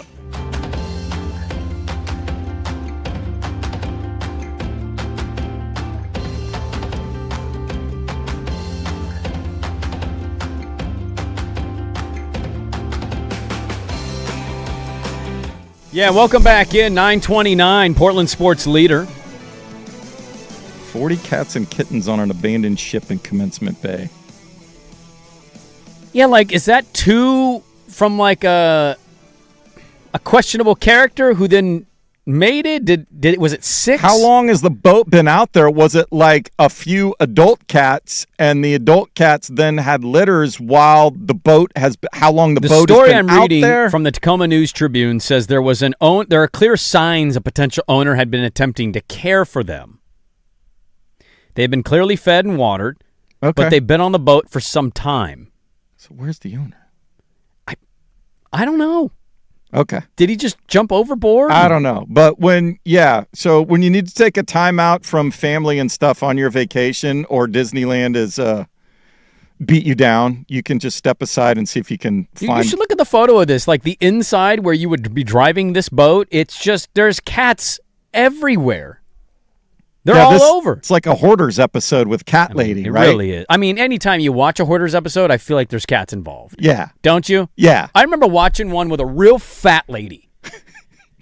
Like she had molded to the couch. Sorry, you might have had something productive here to talk about, but that story, I'm like, what is going on? The cat? The cat story with a boat out in the middle of Commencement Bay in Tacoma. What's going on? I don't know. Tacoma Animal Control is involved here. Well, good. Well, hopefully they can find, at least it looked like. Dude, these aren't the same species either. This is like, there's 15 different They're types all different of cats. Colors and shapes. design. Yeah. Okay. I don't know if they're related. Pump and dump, I guess. I don't know what they're doing there. But I remember watching an episode of Hoarders once, and I don't really watch shows like that. They make me wildly uncomfortable. Yes. And I'm okay being uncomfortable, but I don't actively seek out television that'll make me uncomfortable. unless it's funny. And then funny uncomfortable is great. Hoarders is never funny. Well, it can be if you're not a hoarder, because then you're like, how did you... Exactly. Anyways, big old lady was on Hoarders. Of course. And, her arm was like stuck to the couch because she doesn't move, and like they walk in and there's trash, and you literally can't see the floor, right? Yeah. Dude, they opened up one of like the dining room areas, and I'm talking trash from the floor till about 70% of the ceiling. They start going through it. They begin to bring a big dumpster in. They just start clearing it out, right? As they're going through the piles. Families of cats. Dead cats. All over. And I just thought, what? How? I don't know how people get there, but they get there. Yeah, I don't know either. You can say it's made for television, but that's disgusting to make that for television. Yes. What was I going to talk about here? Oh, yeah. Speaking of 40 cats, how about 40 teams in the college football playoff? We've gone from 16 to 24 to 40? No, we have not. I joke. I just wanted to use the number. So this one was actually first talked about out loud by our very own Josh Pate. Okay. He was teasing his program coming up on a Sunday night. You can listen to it today. And he was talking about the extended playoff because we have college football leaders getting together because they have, if they're going to expand it further, they have to have it in place. I saw a date December 1st of this year. So they're talking together, and Pate puts out a lot of talk about the 16 and 24 model. What they haven't talked about that I've heard rumblings of, the 20 team. So we've cut the difference between. We've split the difference. We split the difference. Okay. This was added by Heather Dinich, who added, 20 is starting to get, it's picking up traction. Now, here's where it gets weird, okay? So we have the top 12 seeds are in, and then you have the bottom 8 in play-in or wild card or whatever the hell you want to call it. So we'll have seeds, 1 to 16, right? Okay? This is from Ross Dellinger of Yahoo. Added context on this. ESPN, the rights holder of the playoff, the college football leaders are throwing together a 16-team format. So they're going to call it 16. So it'll be 16. But we have 4 play-in games for the final 4 spots of the field, seed 13 through 16. Okay. There's an expectation it'll be discussed during the meeting today. Okay. Now, follow up on this about 50 minutes ago. Big Ten does not support the format, and the SEC and the Big Ten must agree on the format moving forward. So this one has already kind of died. So I don't know how much detail they've gone into and how this is, I am envisioning, so this is how I see it going out. So in your 16-team field, there will still be 1 spot guaranteed for the best group of 6. Correct. End of story. Correct. So there'll be at least 1, so we don't have to hear that they're shut out. But if they stink as a whole, we're only letting 1 of you in. Yeah. Okay. So here now is where this is going to go, because they want to consolidate the regular season so that the championship game doesn't bleed to the end of January and teams don't have to wait 30 days from when they play their final game to when they play their first playoff game. So then the conference championship games are going to go away. No, they're not. I'll tell you why. Okay. You're close, but the context you're missing here is if you're playing for 13 through 16 seeds, what you're doing is you're leveling out the wear and tear in football, because right now you have if you don't count the group of 6, let's just not do that. Okay. You have the 4 conference title games. Right. SEC, Big 10, Big 12, ACC, right? Okay. When those teams win those, right now I think we're sitting at a 1-8 or a 1-whatever record. 1-7. 1-7, thank you, because there's been 8. We're sitting in a 1-7 record for the bye teams. So what you hear is, this is unfair. We had to play conference title weekend. You didn't. Then you play your first playoff game. So what you're going to get is, let's level it out more. You get your conference championship games because money. And then your 13 through 16 seeds are settled the same weekend. Oh, they're just adding them. So each conference will have the play-in. So mostly your field outside of the group of 6 is settled the final weekend of teams. Yes. Because very rarely, I think, will we get a Duke, Virginia, ACC title game where the winner is not the representative, it's Miami who didn't play. So, but they could be in a play-in because Miami was what, the 10 seed last year? Yeah. And they made the title. So if Miami's kind of hovering around that, or any program is, you might have play-in stuff to solve. So are we having then automatic bids? Is there like the top 2 in each Power 4 conference? I don't know any more information, Okay. and also the Big Ten already doesn't support this. Well, I know. They've been, at least they've been consistent. The 2014 they model. want the Big Ten, or the 24. And, yeah, that's what we're sticking with. I mean, eventually, I personally think, because I don't know who's going to win the title this year. Could be the Big Ten. Well, nobody wants 12 anymore, so I think which I don't like that. Like, I'm okay expanding because there's so many programs. The schedules are lopsided. Yeah. The conferences are too big. I also totally understand the people who don't want to expand more than 12. 12's pretty good. The only reason Can't freak out because 2 years. I am for expanding to 16, 20, 24 right. is if you get it enough down the road where it is now safe for college programs, top-tiered college programs, to schedule games fans want to see with their non-conference. That's the and problem. If I don't that think we're gonna happens, get there. then I'm all for it. I hope we get there. I want that to get there. Who did Oregon just schedule a non-conference last Friday? Sac State. Do you know who they're playing that year, by the way, in non-conference? Not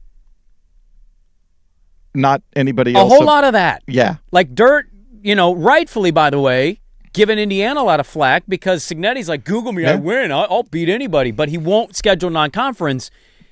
And I'm starting to worry that unless something comes out and they agree to something, I mean, what was that, 2028, right? The agreement for Sac State? Yes. I think we looked up their non-conference, and it's like North Dakota State, Sac State, and Alcorn State. It's just like it's not any program. Like there's an entire non-conference season that doesn't matter. It's preseason. It's warm-up. Now, is that when are they back doing Civil War games, or is that? I forgot what the window was there in that gap between the Civil War, but it's not a great non-conference.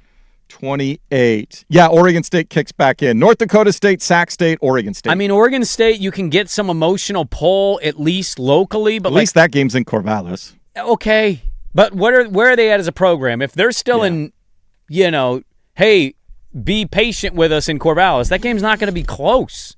So you're not seeing a universal like and we're not playing anybody. 2029 is Portland State, Utah State, Oregon State, all at home. That's back-to-back years of no real non-conference. And I'm not going to give Oregon grief for it. Everybody That's the model right now. That's the model. But it sucks that that's the model. Whether it's 12, 16, or 24, see if the fans speak with their tickets and their butts and, start I don't know if it's saying, enough. TV revenue is so high. I understand that. Boosters aren't going to stop donating because But it'll be North Dakota State. If it becomes noticeable and something that the school has to answer for because it keeps getting brought up, even though they probably don't want to hear it. I mean, it's terrible, right? Duck fan can't be happy about that. No fan base is happy Tickets when you're keep going up. You got to put Exactly. your donation to the Duck Athletic Fund That's in, also and all day. This is what I'm getting for half of my home schedule. The percentage of people that drive down, make the game just in time to get in the gate, and get out right away, that's not normal. The percentage of people, that's their whole Saturday. Yeah. So you're pregame and you're hanging out. And for you North want Dakota them, State. you want them to be down there all day. I know, and I wish that's we not as a lot of incentive to be down there all day. Collective sport could get their heads out of the you-know-whats and say, let's play real teams. We sprinkle in a patsy, an easy game, or one regional, local, traditional rival Oregon or State something. continues, there whatever, you go. But your other two need to be from the other three Power Fours. Yeah, and some years you'll have not good Power 4 teams, and some years you'll have, man, that game's going to be tasty. Give us that as sports fans. But they talked about it today, the 16-team model with 4 play-ins, so you can kind of level out that final weekend of championship week, so everybody is not sitting idly by waiting for the conference title game, and then they play their playoff game. So that was talked about, but the Big Ten's not going to support it. They continue to move forward with trying to get 24 out of the Big Ten. The SEC will kind of continue to wait and see. Wrap it up. Have you been to San Diego? Must-dos in San Diego. I could use any and all. Isaac Ropp has given me some must-dos in San Diego. He would know. He would know. He's a good friend to San Diego. So we'll talk a little San Diego, wrap it up next on 105.1 The Fan.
We're just about out of time here.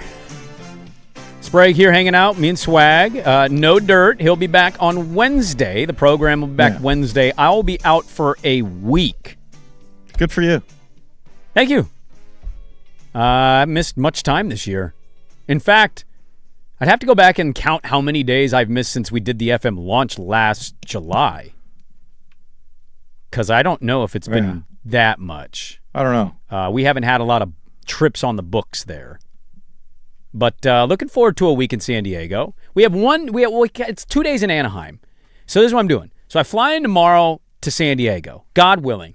Please let that bird land safely. Oh, you'll be fine. Oh, I'm getting anxiety. Then we land in San Diego kind of like around 9:30. Morning or evening? Morning. Oh, you're like bright and early. You're at the airport like when the show's starting. I'll be at the airport probably Before. about the time the show starts. Yeah. Land in San Diego around 9 a.m., get our rental car, and then we kind of have most of the day to figure out what we want to do because check-in times, well, actually, we're not checking in anywhere because we're staying at my wife's cousin's house in Escondido. There you go. But we're going to the Padre game. Yeah. So just go early and wander around, gaslight. That's kind of how I viewed it, is just kind of go wander, get lost, walk. Because it's right near the bay. Yeah. Then we stay in San Diego that night after the game. Then we wake up, we drive to Anaheim along the coast. It's good you're doing that early in the vacation. That's kind of how we we did viewed it it. Late, I could see everybody getting on everybody's nerves at that point. Because that's not going to be a fun drive. It's only an hour and a half. Well, assuming there's no traffic. Or reasonable traffic. From what I've read, the traffic for that is not as bad as like other LA traffic. From what I read, that doesn't Well, mean it's if right. you start going up the coastline, because at some point you'll have to turn in. Maybe we don't. Maybe we get to Anaheim early, Swag, and There we you go. do whatever our heart's desires. I'm going to an Angels game. I want to take my nephew and my brother-in-law go to an Angels game Wednesday night because they play the Astros, I think. Oh, okay. Those tickets are like $10. Yeah, that's probably dirt cheap. I'll be curious to see the difference in comparing the two ballparks. Petco far and away better. I don't even have to go there to No, but just the experience of it. Oh, yeah, for sure. The environment, Brewers in town, that's going to be a good atmosphere. And then Thursday, go to do Disney. Do the Disney for one day with family. Godspeed. It's my last Disney trip. I already told the wife, I hope everybody wants to go is going because I'm not doing this again. Yeah. Like, I want to go to Chicago next summer and check out Chicago. I want to go to cities. Yes. And not like theme park. No. You know? So we'll do that. Then we'll drive down to San Diego on Friday morning. And then we'll check into a hotel and we'll figure it out until we fly out the following Tuesday. All right. So I'm looking forward to it. Any tips? San Diego tips? I'm assuming you're an animal guy. You're going to the zoo. Absolutely. Okay. Already booked. Got the tickets. There you go. What are tickets to that zoo these days? Well, we got a discount. Good, because I think you need it. I think normal price is like $150. Oh, my God. Yeah. I know it's one of the best zoos in the entire country. Maybe $80. Maybe it's $80 per adult, but it's a massive zoo. Yeah. I've always wanted to go there. Big animal guy. Yeah. So I maybe, figured that had to be on the docket for you. I tell you what, I will write 7 fun facts that I learn at San Diego Zoo for the following week's worth of updates. Beautiful. Instead of scouring the interwebs for animal updates. There you go. So we'll do that, and I'm just looking forward to checking it all out, man. We just missed Comic-Con. So that's unfortunate. I'm not doing Legoland. No offense to Legoland. I don't think you need to do that. Now, if you and the missus want to get away and have a little evening or something, I would say go across to Coronado Island. Coronado Island, yeah. Robert suggested that. He gave me a lot of tips, where to stay, what to do. I still haven't told him where I'm staying yet. I got to text him, but he was giving me a lot. Go across. If it's just you and the missus and you want to go, even if it's for an afternoon, you go somewhere, just happy hour, have a nibble and a cocktail or whatever. I know you're not doing cocktails, but I can. I have can do an whatever. appetizer and just Vacation. you two stare out at the ocean and get away from the family. Yeah. You also warned me about the airport. Flying in makes you think something bad's happening. Well, which is great for me you as a go flyer. right through the downtown, like through the skyscrapers, and then land because the airport You're is right over it, near though. the You're bay. not through it. You got to be going over it. Well, yeah, but it looks like you're going through it. Objects appear closer than they are in reality. So No doubt about it. That T-Rex is going to scare the crap out of me. I'll tell you that much. The scariest landing I've ever had from any airport I've flown in, because I've had many bad airport experiences. Denver was not great because of the altitude. They and have the wind shear turbulence. out there and all that nonsense. Juneau, Alaska is debatably the worst Now that airport. I understand, because I've never been to Alaska. It's so tiny. The airport at Juneau, Alaska is smaller than our office. So it's just Alaska Airlines mostly all day. And when you fly in, if you're on the right side of the airplane, all you see is water. You don't see ground. You don't see an airport. And when they're going down, you legitimately have like a split second where you're like, I'm going to crash into the sound. And then we're just on a runway. There you go. So I've had experiences like that before. Not great. So Looking yeah. forward to it, though. Should No. be a good time. But no, you should be fine. It's just, it's a different, normally airports are kind of hubbed out a little bit outside of Yeah. where there's populated. In San Diego, it's so condensed that, yeah, you feel like you're going to be flying right in between skyscrapers. I'm trying to make sure we stay clear of going too south in San Diego because certain ocean pockets are getting Tijuana crap into it. Uh-oh. My daughter really wanted to do surfing. I'm really trying to not do that. Okay. I don't want to be in the ocean. There's so right there in the bay near Petco. Yeah. I believe, and I don't know if it's a military museum or a maritime museum, but there has been before. I don't know if it's still there. It was a decommissioned. Well, that's where the Marines train and all that. Well, that's the other half of Coronado Island. There's a base out there. But there was a decommissioned aircraft carrier, I believe. Oh. Right there in the bay for a while that people could go on and see that. Maybe check that out. So that could be interesting. The tough, overwhelming thing, I think, is like food recommendations. People swear by this restaurant or this food truck or this. I would just becomes say, overwhelming. Yeah. Because we've already gotten that from other people If in you our go lives. into the Gaslight District, there's any number. It's, just pick one. Well, you got Little Italy. We kind of want Yeah. to check. I'm not a big go eat pasta guy because pasta is just such a routine staple dinner. But like, if you got great reviews and you're making killer pasta, I kind of want to try There's it. like that, but then I went to Italy and found out what real pasta's all about. So if somebody knows what they're doing, it's worth it. Was it better in Italy? Oh my God. Because there are some Americans that'll swear that it's not because they don't have the processed crap over there the way we do. Well, no, plus they truly cook it al dente and they know how to cook. And so people that are used to absolutely mushy pasta that melts in your mouth will think it's horrible. Right. People that appreciate pasta will go, this is how you What cook did you it. think of the Alfredo? Because Alfredo's a I never had polarizing one. Alfredo over Oh, you there. didn't do any Alfredo? Huh? No. Not even a sampling of it. Nope. I did carbonara. Because they just do butter, And Parmesan I cheese, did and call it good. Oh yeah, it's very. We had an asparagus pesto that was absolutely to die for in one place. I love a good pesto. I did the traditional spaghetti and clams, which was just olive oil and garlic, and that was fantastic. Everything's so simple over there, man. Yep. They got it figured out. Well, that's going to do it for me, guys. Wish me luck.